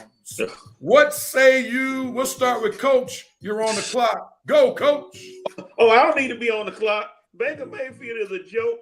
You done more progressive commercial than you scored touchdown. Bye. Red. Baker Mayfield sounds off. He's been disrespected. What say you? He sounded off and he sound lost. Like Coach said, dude, you film more commercials than you do anything for the Cleveland Browns. Only thing that's been disrespected in Cleveland is the Cleveland coaching staff and the Cleveland fans for having to endure you for so long, dude. Please. You sound like a complete loser right now. You better hope Seattle or some other team trade for you because if they don't, you're going to be out the league real soon. And then who's going to be disrespected now? Shut up, Baker. Armani. Baker Mayfield says he's been disrespected. What says you, sir? Baker Mayfield, you're making the rest of the Heisman house look real bad right now. I mean, dude, who do you think you are? You're Baker Mayfield. Ugh. Who is that? Who are you? Stop it. Let's stop the comedy. You haven't done anything that's worth talking about in Cleveland. So what do you mean you sounding off? Who you gonna go to? Atlanta don't want you. Carolina don't want you. Seattle might take you, but I don't think Pete Carroll going for your nonsense. I don't think the Texans even want you, and that's bad because they in real bad shape. So stop, man. Just stop. You acting like Johnny Manziel right now. Another Cleveland reject. Right. Let's see what Reverend Night Nation has to say. Cue the Lunas. That's what I did, VP. Baker, go have several seats. Baker, you have to be respected first. Wow. Kelly Kell, I agree with them kind of though. How you hire a QB at the highest payout ever while he's there, that's kind of dirty. And then unpersonal. Baker, not personally, Kelly. Stand on my inner Will Smith and walk up on that stage and slap that nonsense out of your mouth. Seriously. Yeah. I gotta agree that Baker Mayfield's talking out the side of his neck. If he had played well enough and if he advanced Cleveland beyond what they did last year, then there would have been no need to trade for Deshaun Watson. Yes, Baker got the team deep into the playoffs last year, but what does he do? He comes back with a terrible season. You can't expect to keep your job if you're just a one-hit wonder. Ask Vanilla Ice, who only made Ice Ice Baby, and see how far that his career went. But you have then you got hung off the roof by Bird from the 5 Heartbeats. Exactly. So Let me up. Hey, Baker, if you want to be respected, get your football QB skills up and you will get all the respect that you need. Brother Anthony Moss said, look at the rest of the QBs in your draft class right now, and then there's you. Wow. They already got paid. Wow. Yeah, all of them got paid. Matter of fact, who are some of those quarterbacks in that class? Josh Allen. Lamar Jackson, who about to get paid. Your boy Mahomes is in that class, ain't he? I think so. Yeah. Okay, Mahomes. Watson, yeah. Sean Watson. Yeah. Anthony taking a spelling page out of him. He called him bait. All right. Whatever. We go. Come on, buddy. It's my phone, man. It's my phone. You know what I'm saying? It's my phone. I ain't got spell check on it. You know what I'm saying? Oh man, that's hilarious, boy. You know the VP ain't gonna never let you live that one down, Armani. He don't let nothing go. No, man. Once you say it on the Red Rev Sports Show, you already know if the VP is watching, you will be held accountable, boy. All right, gentlemen. Hey, I sure like the internet. Once it's out, it's out. It's out, boy. It is out. All right, gentlemen. Let's get ready for our second 5 for 5 topic. There's a contract extension in LA. Derek Carr signs a 3-year extension at $121.5 million. He said he would have only signed an extension with the Raiders and he would have flirted with retiring if he had not re-signed with the Las Vegas Raiders, my bad. So what says you, Red? You're on the clock. What says me is Derek Carr, stop the bull, you know what? The bull crap, okay? Talking about you was finna retire. Typically, how you gonna be one season ago talking about I'm all in, I'm not gonna rest until I win a Super Bowl, and then next season, man, if I didn't get the contract I want, I was about to retire. Well, which one is it? Are you all in for the Super Bowl or you one step from retirement, man? Just stop it, okay? I know it sounds good for dramatic purposes, but you weren't about to go nowhere. You weren't going to retire. Had they not paid you, you would have just went to another team. Any team that would have been interested, you would have went to if they wanted your services. So, Derek, I appreciate the drama. I appreciate the little smart comments, but hey, dude, save it because we don't buy it, okay? I'm happy the Raiders extended you. You earned that, but you were never going to retire. So stop with the BS, Derek. Okay, go. Armani, what says you? As the young folks will say, stop the cap. Stop the cap. You know what you sound like, Mayfield? I mean, not Mayfield, excuse me, Derek Carr. You sound like a car salesman right now. You're lying. You've been lying. Stop, man. Like, you gonna retire? Really? You gonna retire just because you can't get the contract you want? Okay. I don't know who's buying that. I'm not. But listen, you got the contract. What you gonna do with it? Now that all eyes on you. All eyes are on you. So what you gonna do with that contract? You just got your boy from the Packers. So what you gonna do? Because you've been an average quarterback at best the past couple of years. Coach, what says you? Derek, guess what? I wish you would have told me you're gonna retire. That car never leave the lot. You go ahead and retire. I don't care. They'll find back replacement. No problem. And y'all paid him $123 million to do nothing in that division with Kansas City, San Diego, and now Denver. Tough luck, Derek. Like, Raiders, y'all messed up.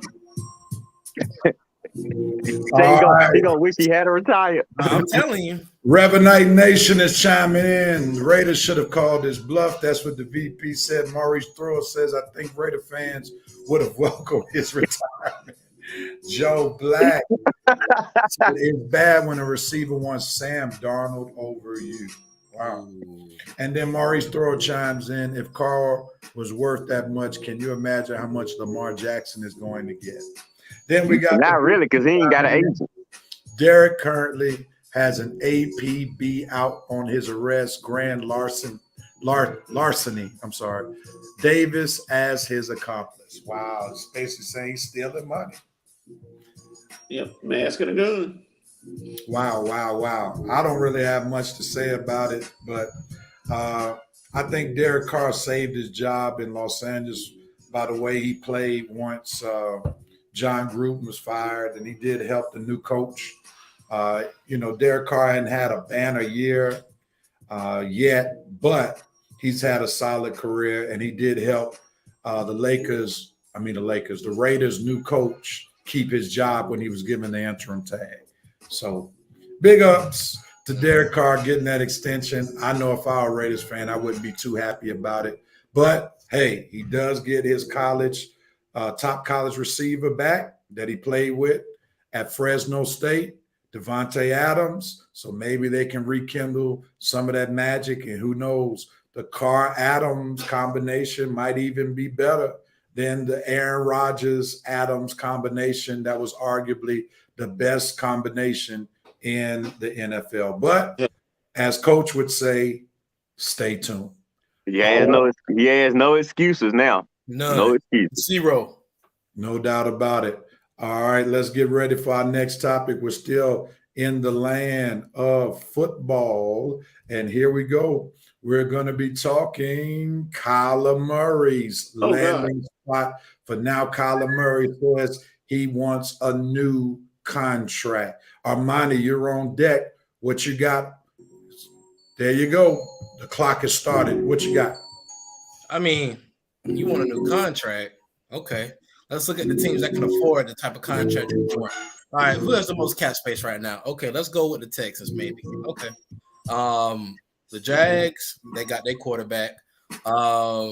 Carolina, maybe. They already battling their quarterback competition with Sam Darnold, Cam Newton. Atlanta, we don't have the money to pay you. So where you gonna go?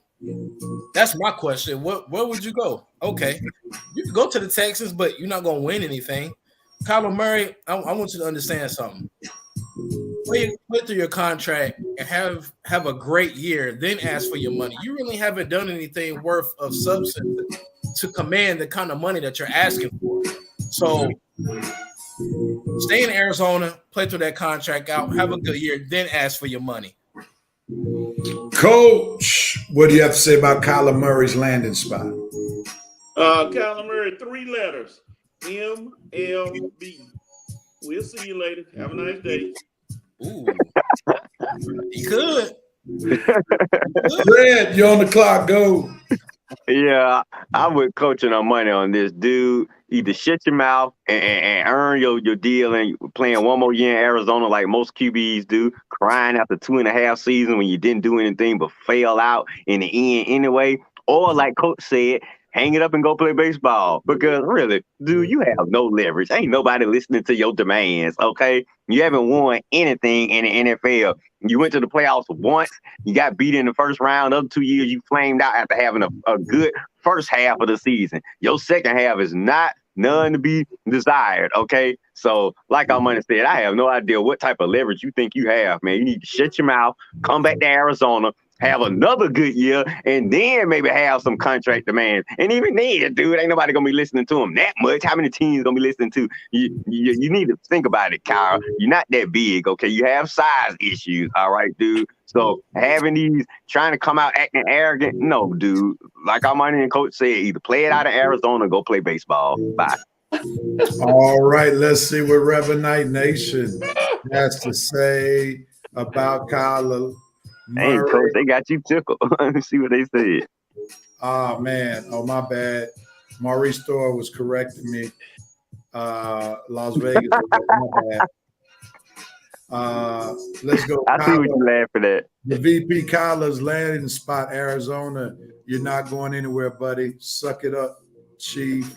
The MLB looking pretty good right now. Coach, you read the VP's mind. No. Kyler, stand up when you're talking to him. That's funny. Like I said, yeah, dude, you have no leverage, man. Kyler Murray's a good QB, still has the future. Kyler Murray needs to get off his thimble and go play. And I'm starting to believe there's a little Napoleonic complex with Kyler Murray. He's trying to overcompensate for his shortness, and he's overexerting himself. And then the other thing is, I think he has a Ben Simmons complex. You hurt my feelings. I think that's how that goes with him, because he hadn't been right ever since Arizona got put out the playoffs this year, and people came down on Kyler Murray being the quarterback, and he hadn't been right yet. And I think he's trying to find his way out of Arizona because people were talking about him. And Kyler Murray, if you can't play in Arizona, there are not going to be too many other places that you can play. Because Arizona, I didn't know. Yeah, I didn't know Arizona had some terrible fans that just get on you, where they get on you so much that it's hard for you to sleep. Come try playing for the Philadelphia Eagles. How about that? And when is Arizona? Arizona's so quiet. I didn't know that. I don't know any Arizona fans at all. I don't know any.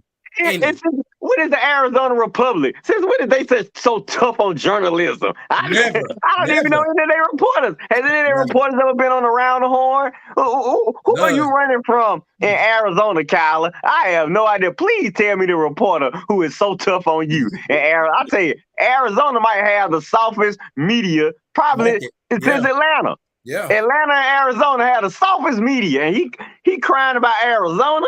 Dude, where you think you're going to go play? New York or Boston? Chicago? Don't go there. Man, this the NFL. Like I said, you got to put your big boy pants on, Kyler. And if you can't handle the heat. Rev, are you saying, Rev, that Kyler's going to get the short end of the stick? Hey, man, that's hilarious to deal with. The Kyler's a life-size bobblehead dog. So, I mean, Kyler, you got to overcome your shortcomings. I mean, I'm going to stop. I won't leave. All right. That's crazy. I don't know any Arizona fans personally. Dang. Yeah. All right, gentlemen, we're going to shift gears. We're going to go to basketball with our last two topics for 5 for 5.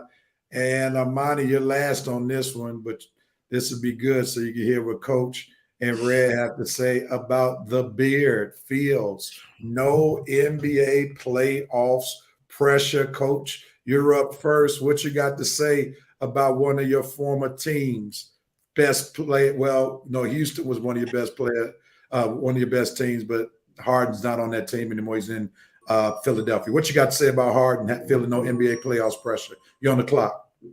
I totally agree with James Harden. He has no pressure. When you don't do anything, what pressure do you have? So, hey, there's no pressure on you. Everybody's expecting you to come up short. Oh, I said short again. I'm sorry. Everybody's expecting you to not do anything. So, hey, no pressure at all, James. Red.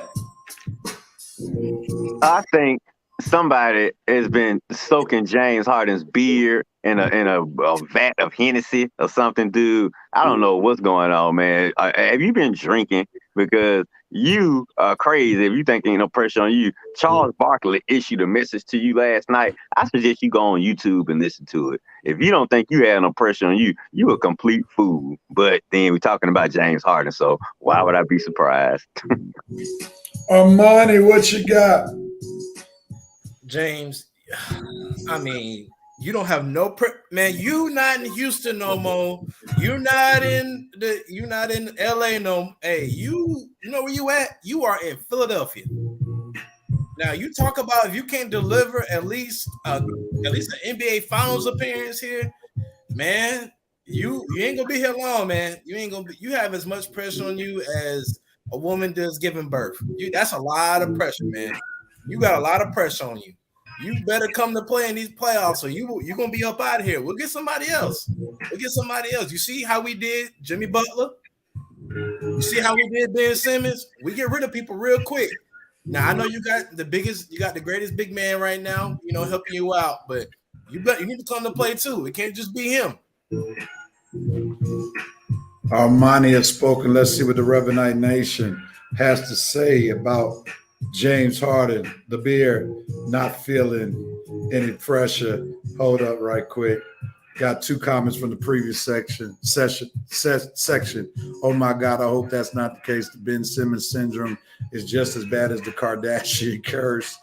Kyla contract talks coming up short. All right, on to James Harden. The Beard feels nothing that has never existed. Took a page out of Coach's book. The Beard walks around pressure. He's feeling the pressure. He's just denying it out. That's a good point. The Beard is about to be shaved in Philly. I'm telling you. The Beard won't be allowed to visit King of Prussia Mall with a game like that. That's for sure. That is definitely sure. Anybody don't know about King of Prussia, ask somebody from Pennsylvania. That mall is huge. Yeah, it makes Lenox look like Greenbrier Mall. Yeah. I hope it don't have a crime. I hope it don't have a crime that Lenox have. Nah. King of Prussia, they leave all that crime in Philly. I don't think that's okay. Cool. I may need to go there then. Pressure. Anthony said the Beard can hear y'all. He too busy practicing his 0-step and flopping. When I tell y'all, I'm telling y'all, if we don't make at least the conference champion, he got to go. We got to at least make the conference championship. At least. That's a minimum. That dude, he got more pressure. He got more pressure on him than a big girl sitting on a munchkin, man. Okay, he has got plenty of pressure. All right. Oh my goodness, Lord have mercy.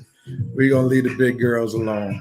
All right, let's go to the last topic. Let me see. We got one more comment about the Beard. They don't play that crime stuff at King of Prussia Mall, Red Rose. Yeah, they don't. Sure. Hey, they used to play it at Lenox Mall. I don't know what happened to the security out there. So just to let you know, Red, King of Prussia is a mixture of Lenox in their east and west wing. Okay. And Phipps Plaza, all in one mall. Wow. That's nice. That's a good comparison. That's a good comparison, Rev. In the middle of the mall, that's where you got your high-end stores where you got to get through security. You got to get through the rope. Saks Avenue, all that. Yeah. Okay. It's Lenox on the ends. And it's Phipps in the middle. Okay. I think I might look that mall up when we get off of there and see what that mall's about. It's major, man. It's major. It is major. Okay. Like I said, it will make Lenox Mall look like Greenbrier. Oh, well, I know that mall is off the chain. It literally will take you hours. Yeah. With S's at the end to get through that mall. Because Greenbrier ain't nothing but World Foot Locker now. They might well close all the stores in that mall. Just keep the food court and World Foot Locker. Everything else. Well, no, keep the place where I go get my shades at, because that's where I go. But that's in the middle of the mall. They ain't got nothing to do with them raggedy stores that they have. All right, gentlemen. Last topic for 5 for 5. We're going to talk a little bit about the NBA play-in recap. You know, the Hawks got the 8th seed. They beat the Hornets and then turned around and beat the Cavaliers. And then we see that the Pelicans got the 8th seed in the West. They beat the San Antonio Spurs and turned around and beat the LA Clippers in LA on last night. So what are your thoughts about the play-in tournament to get to the NBA playoffs? Red, start us off. What you got? I mean, Ice Tray.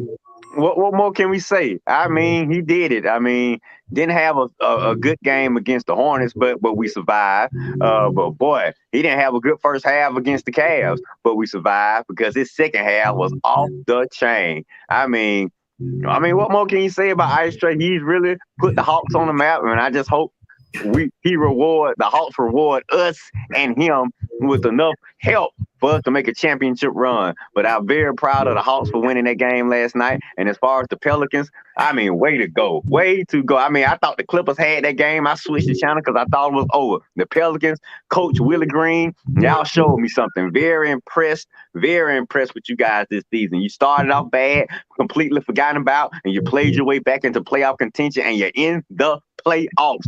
Get in the playoffs, anything can happen. That's why I say, especially with our Hawks, making the playoffs in the East, it don't even matter what seed you play. Just get in the playoffs, and anything can happen. Both teams did it. I'm proud of you. Armani, jump in. NBA play-in recap. What you got? I mean, Atlanta, well, they played both. I mean, they played good both series. Now I was like, oh, Cavs about to pull it off, but Cavs couldn't finish because my boy not playing. Anyway, that's neither here or there. But hey, Ice Stray came to play. I forgot is it Herder or Hunter that shooting the threes yesterday? Herder. No, that was both. Oh man, Herder was going crazy yesterday. So what a comeback. Good job, Hawks. Pelicans, I didn't watch out too much, but good job making it with the little help y'all do have. Coach. I mean, the most intriguing thing about it is the Pelicans are balling, but everybody keeps asking that same question: is Zion gonna play? Is Zion gonna play? And of course, he makes the Pelicans better. But, if he doesn't play, the Pelicans have nothing to lose. They're going to play with a hair on fire. The Hawks, I don't know what Cleveland was thinking, but, every now and then, you do have to guard Trae Young. That's just a thought. For next time they play him, you actually have to guard him because he can shoot the lights out instead of that terrible defensive performance last night in the second half where he lit them up. So, Hawks and Pelicans, you got nothing to lose. You're going to go out there against the number one seed and play. Hey, what you got to lose? All right, let's see what Revenite Nation has to say right about now. Let's see, here it is. Oh, they got a link for you. Check out King of Prussia Mall, Red. Okay. Cover. Appreciate you, Vince. Greenbrier is shoes and food. That's it. That's it. Trey DeBarge had the rhythm of the night. Love it. Love it. That's a good one. The Clippers and Cavs choke. No other way to put it. No Sexton. Yeah. Zion McRib Williamson, I'll pass. Call that man McRib. They woke up the beast last night. Trey had a slow start, but once they started chatting, Trae Young, that beast woke up. Y'all know he feeds off enemy territory. Ask the New York Knicks. They know Trey is growing as a player and playing smarter now. If he can keep that up and the Hawks continue to play consistent defense, they can hang with a lot of teams in the league, but he does need more help scoring-wise. Not a Hawks fan, but I'm glad Atlanta had a clutch superstar. Kyle Lowry going to be a tough matchup for him next round, but dude is exciting. Pels and Clippers, two black coaches on display. Two black coaches on display last night. No diggity, no doubt. Big ups to Trae Young. He woke up in the second half and literally just put on a show. And the way he crossed over LeVert and then shot that three, doggone near half court, that was must-see TV. Must-see TV. All right, gentlemen, let's get to our NBA previews. And what we need from you is we just need you to tell us who's going to win the series and how many games, and give us a brief reason why. We're going to go into games, the order of the games as they're going to come. So we got the Jazz versus Mavericks. We know that Luka experienced a calf injury, so he will not be playing in game one. So who do you have, Jazz or Mavericks, winning the series, and why? Red, I'll start with you. Who you got in this series? Dumb Mavs playing your player in a meaningless game. Now you're gonna be out for the first round. Who do I got? Not the dumb Mavs. Because without Luka, you ain't got no chance. The Utah Jazz is about to rise up and take full advantage of no Luka Doncic in this series. Could have put the Utah Jazz out of their misery had Luka been playing, but he not. So I'm taking the Jazz, and I'm taking them in 5 games without no Luka Doncic. I'm taking them in 5 games. That's right. You know, Luka, man, I'm telling you, Dallas don't messed up, man. 5 games, Utah over the Dallas Mavs. Armani, who you got in this series, sir? So Luka out for the whole series or just the first game? Just quick question. Right now it's just the first game, but that calf injury doesn't seem like it's going to get any better anytime soon. Jazz and 6. Jazz and 6. So you give the Mavs 2 games? Is I that give them 2 games. You're expecting Luka to come back towards the end of the series or what? Yeah, I'll say by the end of the series, I think they'll have two games where they just 2 prideful games and then 2 heart games. So, you know, just for pride and heart, they'll win 2 games. But other than that, it'll be Jazz and 6. All right, the Reverend Knight Nation got their picks. So far, everybody's with the Jazz. We got 5 and 6 with the Jazz. Zion gonna miss the series because he's All right. Yeah, I'm taking my jokes now. Coach, who you got? Jazz Mavericks, how many games? Well, I'm going with the Mavericks in 7 because Utah chokes more than Ric Flair in a wrestling match. So I'm going with the Mavericks. I don't think Jazz can ever. Donovan Mitchell talking about leaving. I heard rumors of that, so I don't think the Jazz gonna hold up. Mavericks in 7. Wow, you give them 7 games. I'm gonna go Jazz in 6, and then they'll lose in the next round, and then that's when they'll blow up the current structure of the Utah Jazz. On to the next series. Come on home, Spider. I'm intrigued by the Timberwolves, who beat the LA Clippers to get the 8th spot the other day. They go and play the Grizzlies. Go with Armani. Who you got? Timberwolves and Grizzlies? How many games? Man, this is a good matchup. But I'm gonna go with Grizzlies in 7. Why? I just don't think. I mean, I like Cat. I mean, I really do. He's not gonna be enough though. I mean, it's just not enough. It's just not enough. I think they'll come up short. And then I think Miranda have a good series. So yeah, I'm gonna go with the Grizzlies in 7. Coach.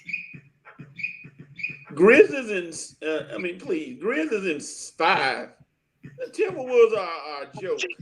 They're a joke. They did that cool in the game celebration the other day, and that's not gonna help against the Grizzlies. The Grizzlies on a mission. I say the Grizzlies in 5. Are you just upset because your boy Ricky Rubio not with him? I mean, Ricky Rubio? Who is Ricky Rubio? No, Memphis is dangerous, man. I'm telling y'all. Yeah. Dangerous ball club that's going to go out there and try to dismantle the Timberwolves early. And D'Angelo Russell, I haven't heard anything about him. Anthony Towns and Anthony Edwards are doing their thing. But what's D'Angelo Russell's average? Why are you making those faces? What's his average? Enough. Enough? That doesn't mean nothing. Enough for the okay. The Grizz are dangerous, man. Y'all, I'm telling y'all, they are a team that got some personal problems. They're gonna hurt somebody. All right, Red, tell us who you got. Timberwolves in 6. 6 games. Timberwolves. I'm sorry. Look, I love Memphis and I love Ja Morant. They have been a real impressive team. Okay, but these boys, let's not forget, these are some young, wet behind the ear babies. Okay. The Timberwolves, Cat, he been waiting all his life for this moment. Now he finally in the playoffs. Cat is finna emerge, man. D'Angelo Russell, it's his time. He finna come to this playoffs and show out. And don't forget, they got the guy who got the most playoff experience than anybody on their team. Yeah, that's wild man Pat Bear. That's enough experience to get these guys ready because we know Pat got some pride. He know he want to do something. And don't forget, my boy, ATL's own Ant-Man? You think I'm going against Ant-Man? No way, man. Ant-Man all the way. Timberwolves in 6. I love what Memphis has done this year. A real impressive team. But these boys still young. Minnesota, they got more vets. They probably feel like, man, I've been waiting out this whole moment. It's time to take advantage. It's time to step up and play. It's going to be a great series, but I'm taking Timberwolves in 6. Wouldn't be surprised if Memphis won, but I like this Minnesota team. I just really like it. Taking them in 6.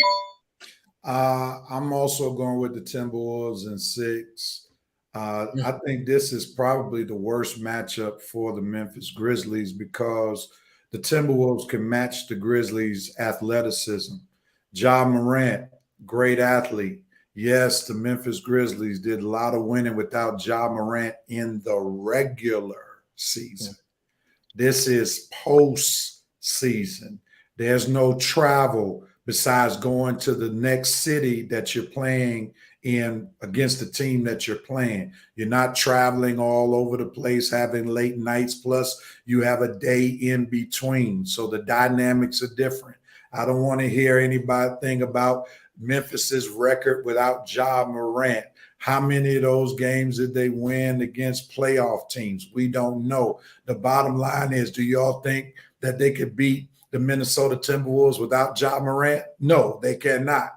And if you look at the Timberwolves trio, I'll take D'Angelo Russell, I'll take Ant-Man and Cat as a big 3 over Morant, Jackson, and fill in somebody else. The only question I have about the Timberwolves is I don't like the coaching, and I'm basing that off of where the coach almost lost that game the other night against the Los Angeles Clippers, keeping Cat in the game when he had 3 fouls in the first half and then allowed him to get his 4th. That's poor coaching, and the Minnesota Timberwolves escaped that coaching debacle. So if the coaching is on point, I think that the Timberwolves have the athleticism to match him, and then they have the irritant in Patrick Beverly, who coach can't stand. That's why I'm not surprised he didn't want the Timberwolves to win. But Ja Morant, we are going to see how mentally tough that young man is when he has to play against a Bulldog plus nut in Patrick Beverly. So I'm going to go with the Timberwolves in 6. Your boy Mitchell got some good comments, Real. All right, we see that we got some mixed reviews, and then Mitch says, I like Ja Morant, but the ESPN highlights got y'all food. They're going to stick old Pat Bev on them, and it's going to be tough. And I agree, it's going to be tough. I think Ja will get his, but I don't think he's going to go crazy like he did, i.e. Ja better stay away. Jay Morant better stay away from Pat Beverly because he'll try to hurt him. He better stay away from him. Yeah. All right. Here's the next series, Nuggets versus the Warriors. Please keep in mind when you make your prediction that we do not know how healthy Steph Curry is. He's playing tonight. Govern yourselves accordingly. He could play, but is he healthy? That's the question. All right, Coach, who you got and how many games? I'm going to take the rich, creamy Nuggets in 7 games. Wow. Why? Nobody can stop Jokic. Who going to stop Jokic? Wiseman is out. So they're going to put Draymond on him, get Draymond all tired and wear him out. Well, he don't score anyway, but he tries to even. But Jokic is on another level.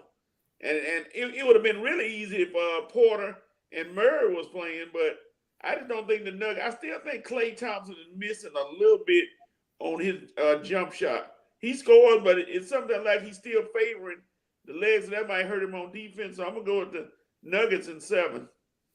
I'm going to go with the Nuggets in 6 because I don't know how healthy Steph Curry is. As Coach alluded to, Klay Thompson is missing a step, not only in the jump shot, but also in his defense. And what made Golden State so much of a juggernaut is when they had Klay Thompson at full health when he was one of the top defenders in the league, but his lateral movement is no longer on that level. I expect for it to be a good series, but Golden State has absolutely no answer for the Joker. So that's why I'm going with the Nuggets in 6. Rev, who you got? Man, I tell you, for you listening to you guys, I was going to go Golden State, but you two Yeah, y'all made some good point. I didn't think about it. Who on Golden State gonna check Jokic, the Denver's best player? Draymond. I mean, you can put Draymond on, but eventually Jokic will hurt him or put him in foul trouble. That ain't gonna work. Yeah, you're right. I don't know what answer Golden State gonna have for Jokic, and that's Denver's best player. The role players around Jokic, they feed off of him. So if he going, they'll be going. And he's gonna be going against Golden State because like you guys said, I can't think of any answer for him. The Warriors have health issues. We're not sure how healthy Steph gonna be. Clay, you're right. He's not the Clay we all remember. He's missing a step. Draymond, he's Mr. Single, Mr. Triple Single. So if he's Mr. Triple Double, maybe, but Triple Single ain't gonna win no playoff series. And the other guys, they just a bunch of young guys that's feeding off of Draymond's leadership. And if Draymond gonna get handled by Jokic, the other guys they gonna get handled too. Them young boys feed off of they top three. I'm with Rev and Coach. I think Jokic is gonna set the standard for this series, and the Golden State not gonna have any answer for him. And the Nuggets others are gonna feed off of Jokic and prepare them to win this series in 5. All right. Red took it a step further. I'm saying they don't have no answer. I mean, gonna be quick. Armani, who you got? Man, I'm very conflicted with this series. Y'all made some good points, but I'm gonna still stick with Golden State in 6. You so stubborn. Tell us why. I mean, mainly because it's Jokic. I mean, the Nuggets have good. Don't get me wrong; they have a good role players, but so does Golden State. And then if I think if Steph Curry can at least play 70 or 60%, they can win that series. So I get it, Klay Thompson. You know he's hurting defensively and with his shot, but you know how Golden State do when it's playoff time. So I think they can make it happen. All right. So all the picks have been given, and we'll go to the next series. The Pelicans versus Suns to end the Western Conference Series. I'm going with the Suns in a sweep. I don't expect it to be any competition. I like CJ McCollum. He's brought a lot to the table with the Pelicans, but no Zion. Brandon Ingram is going to struggle this series, playing against Jay Crowder and Mikal Bridges. Those boys can get out there and defend.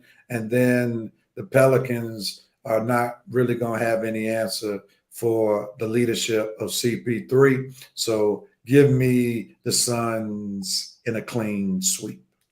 Ray, who you got? I'm laughing at our buddy. I was like, all right, what was you looking for? Some reason to take? I was looking for my son so he can bring me that broom. But anyway, go ahead. Yeah, I know you was looking for something for some reason to take the Pelicans, because there ain't no reason, man. Pelicans, you did a good job making the playoffs. We respect you starting the season off bad, and you fought your way back into playoff contention.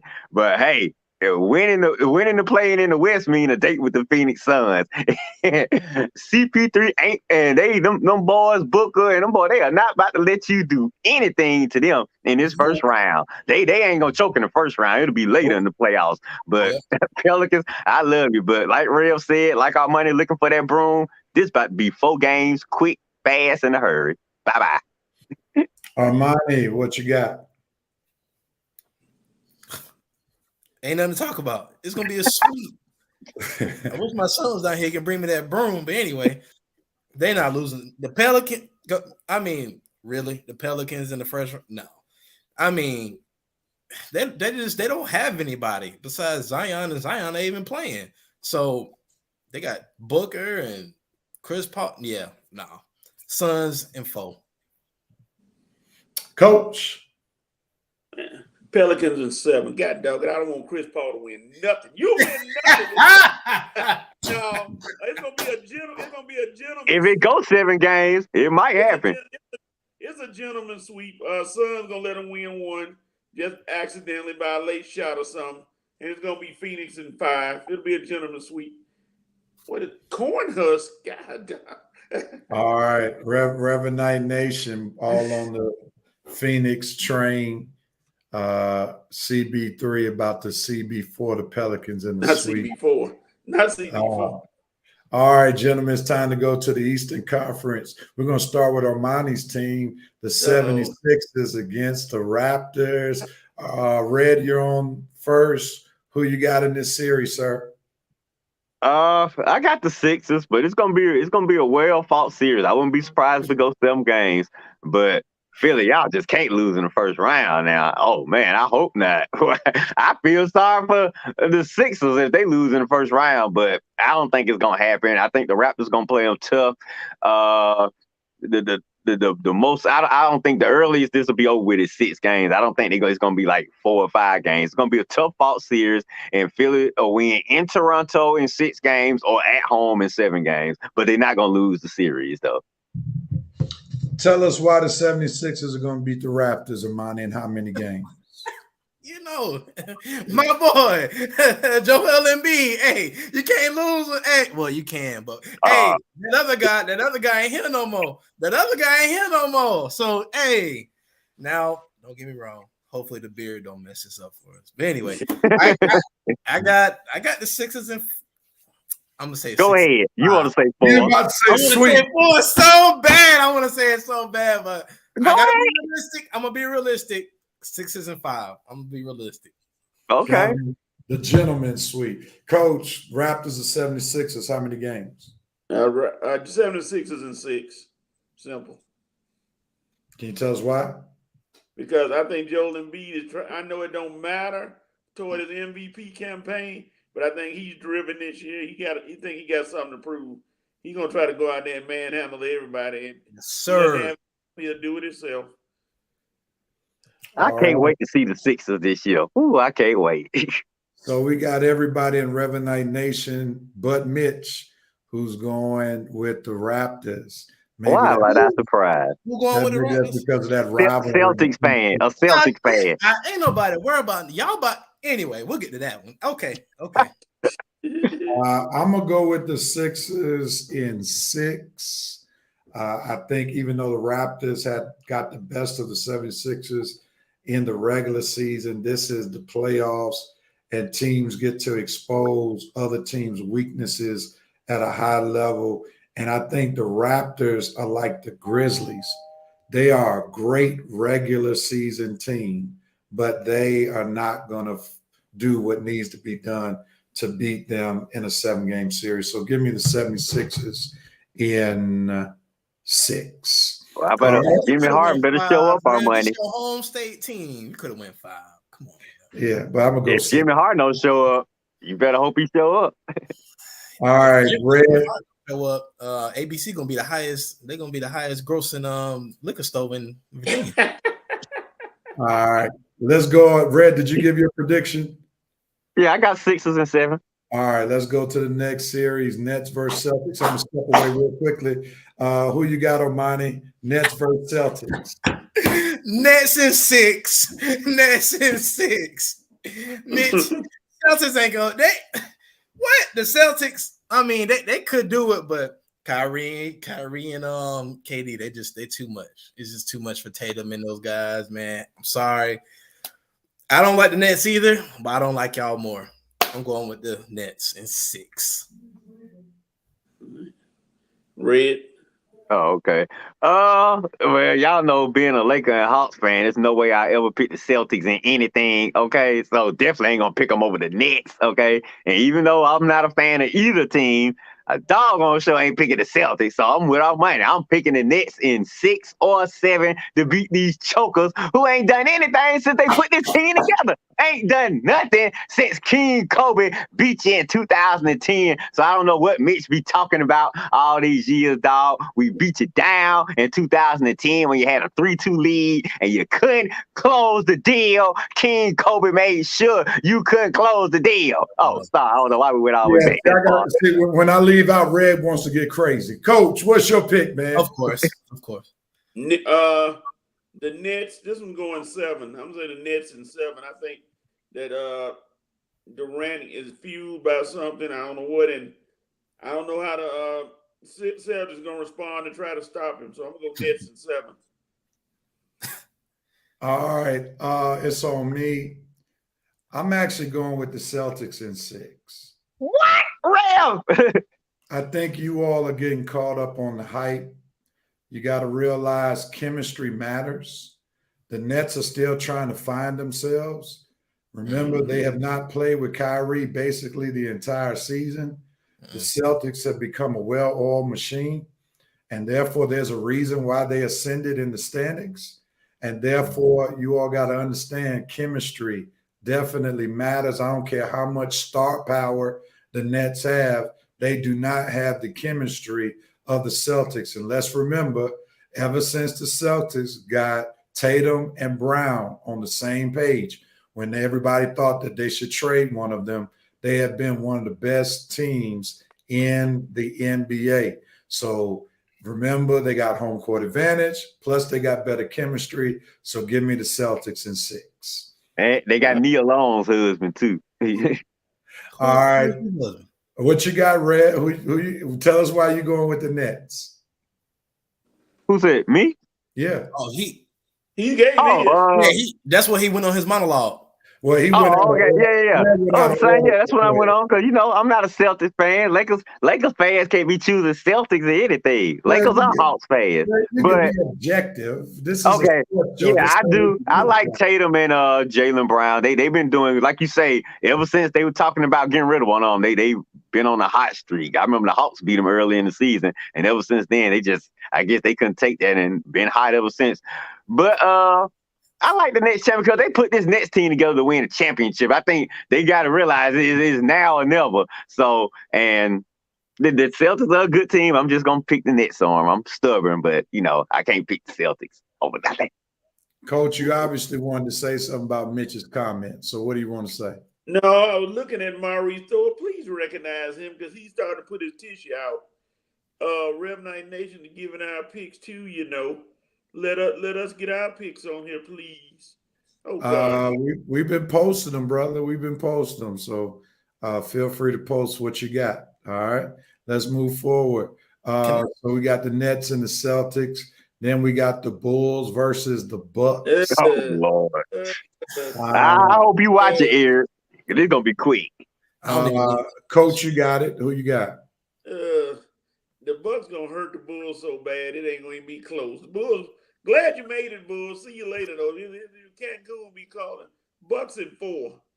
I don't see the Bucks doing anything. Bucks in 4. Bulls. Yeah, I'm gonna go with the gentleman's sweep. I'm gonna give the Bulls one emotional victory in Chicago, but the Greek Freak is posed to put some hurting on the Bulls. It was a nice story. I think the NBA is better when the Bulls are playing for something, but they just got the worst matchup. And the Bucks strategically threw the last game of the season so that they could drop to the 3rd seed to play the Bucks, to play the Bulls instead of having to play the Nets. So they knew what they were doing. So give me the Bucks in 5. Red, who you got? I got the Bucks in 3, if it's possible. I mean, they gonna beat them down so bad that Bulls ain't gonna even want to play the 4th game. Eric, like you've been dogging my Hawks all year. Your Bulls started off strong, and I told you they were gonna flame out in the end, which they did. And now you got a date with the Bucks in the 1st round, which you're not gonna win. Okay, so congratulations to the Bulls for having a great year. You only got 4 more games left, and it's gonna be quick, over, and fast in a hurry. Bucks in 4, no gentleman sweep, a real man sweep. 4 games. Bye-bye, Chicago. All right, Armani. Is Michael Jordan walking through that door anytime soon? Nope. No. Scottie Pippen? No. Who cares? What about what's my Dennis Rodman? Dennis Rodman? Nope. Steve Kerr? How about Steve Kerr? I know Steve. Nah, he coaching He might now. walk through that door as a coach, but it won't be in the NBA championship. Well, you don't even need to rank. Just get the push brooms. They're gonna push them on right out the way. I mean, Lord, this is gonna be terrible. Sorry, Ball brother. Which one that played for Lonzo played for the Bulls? It's gonna get ugly. It's gonna get ugly real quick. All right, let's go to the last series, and we're gonna see if there's some homers in here. The Hawks versus Maurice versus Fred. Hawks. Yeah, Maurice, I hope you watching now. We definitely gonna get your pick on. All right, so I'm gonna change the order because I know Red is probably the biggest Hawks fan on here, even though he's the biggest Lakers fan on here as well. But nevertheless, Armani, I'm gonna start with you. Who you got? Oh man, this is a hard one, but honestly, after the Hawks see it, after they beat us last year, I want to see them again. Hawks in 7. I want to see them again. So that's just because they beat y'all last year. Yeah, I want to see now. I want to see them. I want to see them. Oh, we coming. Don't worry. I want to see y'all again. Okay. All right. Armani's not really picking this series. He's picking his personal preference. So I get There it. you go. Yeah. All right. All right. There you go. I ain't gonna lie, Rev. Go ahead, Coach. Maybe Coach will keep it on what's going to happen on the court. Be careful what you ask for, Armani. I ain't scared. It's gonna be heat. It's gonna be heat in 6, and I'm gonna tell you why it's gonna be heat in 6. Collins inconsistent. You don't know where he is, and He's Clint hurt. Capella, He's hurt. he's prone. You got to get him out there. And the Heat, even though the Hawks are winning, those two injuries might come into play. Hopefully they won't and make it a better series. But right now, looking at those two and the inconsistency, they may not be on the floor. I have to get advantage to the Heat right now. Yeah, as much as I want the Hawks to win, I'm going to go with the Heat in 6. I think those injuries are going to catch up with the Atlanta Hawks. They don't have enough size down low to get with Bam Adebayo. I think Bam will probably be the difference in this series. I think that's where possibly losing Clint Capella is going to hurt the Hawks, even though I like Okongwu. I like his energy, but I think you cannot get away with putting Gorgie Jang on the court for extended periods of time as Okongwu's backup, and Okongwu's going to have to really battle against Bam, and I think he may possibly get in some foul trouble. And, you know, you just got some dogs on the Miami Heat that will probably be a little bit too much for the Hawks to overcome. This is where the Hawks don't need just another scorer, but they need somebody who can handle the ball and create plays just like Trey does, because they're going to do their best to try to neutralize Trey. Trey will get his points, but he's going to have to struggle for everything that he gets in this series, and he's going to probably wear down, and that's where the Hawks will probably come up a little short. Go ahead, Red. Okay. Well, I'm not so sure how the extent of Capella's injury right now. I mean, it's a hyperextended knee. I'm going to anticipate he's not going to play in game 1, but game 2 or game 3, that's up in the air. I'm not sure how serious the hyperextended knee is. Rev, you could probably tell me what now. I mean, I'm not. Yeah, I mean, he was walking gingerly, so I'm not real. But we'll see. But you're right. The Capella injury will have an impact. If he comes back, then I'm definitely not going to be worried. But I'm still going to take the Hawks in this series. Bam's dealing with protocol issues right now. We don't know how available he's going to be. And the bottom line is that he really is not that big of a team as far as size. You got Bam, but besides him, what really more do you have as far as size go? I like Okongwu. I like Dang to probably keep Bam in check. And his bottom line, this series is going to come down to what wing players or shooters are the hottest. It's either going to be the Hawks or it's going to be the Heat players. I'm taking the Hawks because I know how my team steps up in the playoffs under Uncle Nate. I've seen it last year. I've seen the last 2 games, and I don't trust Miami. I didn't trust them all season long. I knew they would be a top seed. I knew the Hawks would probably face them if they made the playoffs, and here we go. And I said I would take the Hawks over the Heat.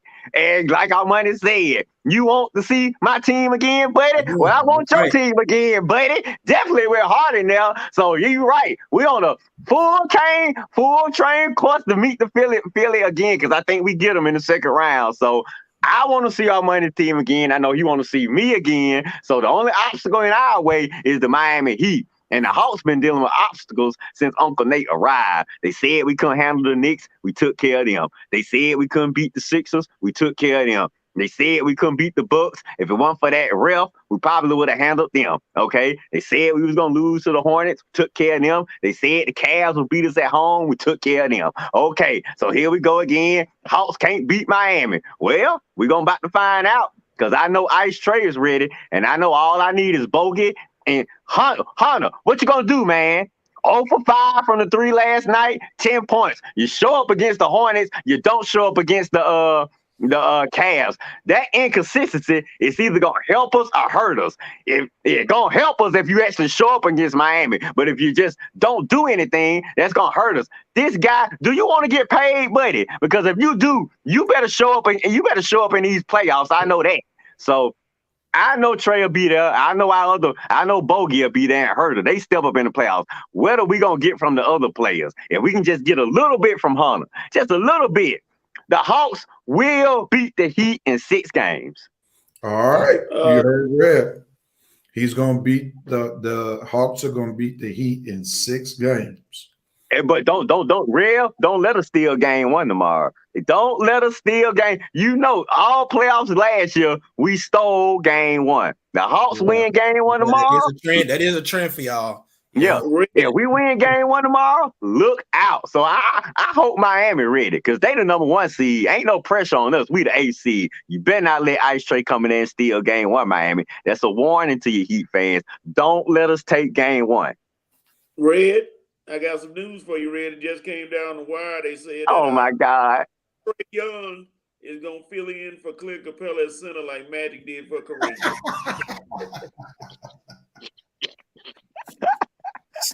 Lord have mercy. They're gonna kill him, coach. Y'all are crazy. All right, gentlemen, let's get out of here. Great show as always.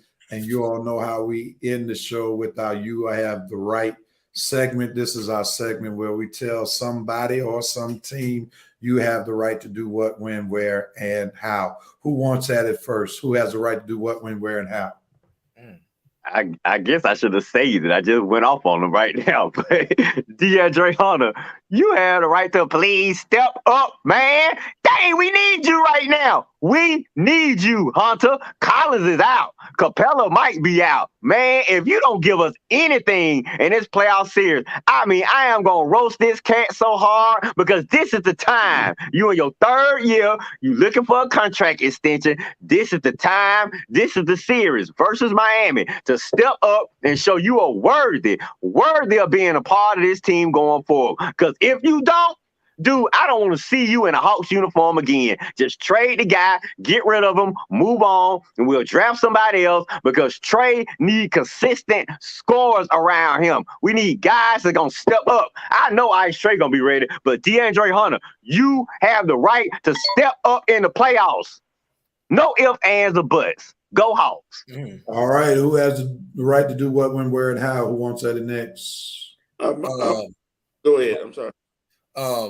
Mavericks or Utah, y'all have the right to go ahead and beat the Mavericks tonight because I got y'all on my FanDuel so I can win my $40. So y'all go ahead and beat Cheapskate. Goodness gracious. We're up here bringing sports betting into the You Have the Right segment. Oh, Lord. All right, Coach, what you got? Armani, you may want to mute this. Ben Simmons, you had the right to play in the first round of the playoffs. You're making significant progress, and I want to see you on the court, Ben, and show everybody that last year was a mistake. Coach, you should have saved that comment for when our money missed the show. Wow. All right. Hey, I understand the laugh on money. All right, then Travis Schlink, GM of the Atlanta Hawks, you have the right to begin pursuing trade offers for John Collins. Oh, thank you, Rev. Yep. He said that I think you said that last year, right, Rev? You said that last year that John Collins should have been traded. I told them they should have traded. I told them they shouldn't have re-signed him. That was a wasted sign. It was. Oh, I thought you were going off my post I made this week, Rev. Nah, I said that last year, man. Yeah, he said it last year. I remember. Okay. Oh, I knew that sounded familiar. I couldn't remember where I heard it from. All right, well, Coach. Hey, Coach, you knocked him out with that comment. I guess so. He didn't even wait for the end of the show to go off. All right, Kyler, you have the right to figure out which walk-up music you would like to have when you step up. Yeah, he gonna be gone. I don't see him. I really don't see him lasting. Too. I mean, with the way he's acting and stuff, I think he might be the next Brian Jordan. Football a little bit, then go and play some baseball. Go play baseball. I mean, he'll make more money, and then on top of that, man, you just don't have the. I mean, Kyler is he's a good player, but he just don't have the size or the mate to be an NFL quarterback for too long. Yeah, mindset neither. Mindset, yeah, that too. I mean, if you lose one playoff game and you get upset because you get a little criticism because of a one playoff loss. Yeah, dude, you need to go play baseball. No doubt about it. Anthony Moss says we should have never paid that money. Nope. I agree. Should never pay that money. But nevertheless, ladies and gentlemen, thank y'all for hanging out. I paid cheerleader. With your boys, Red, Rev, and Coach, and plus Armani for the Red Rev Sports Show, episode 233.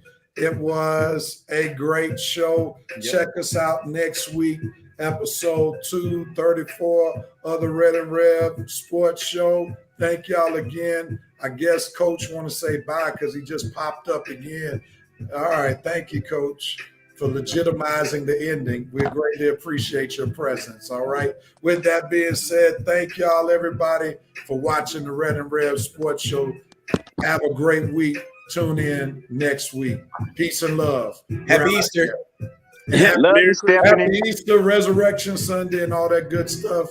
And Red, make sure some church see you tomorrow. Have a good Sunday. Yes, sir. Happy Easter.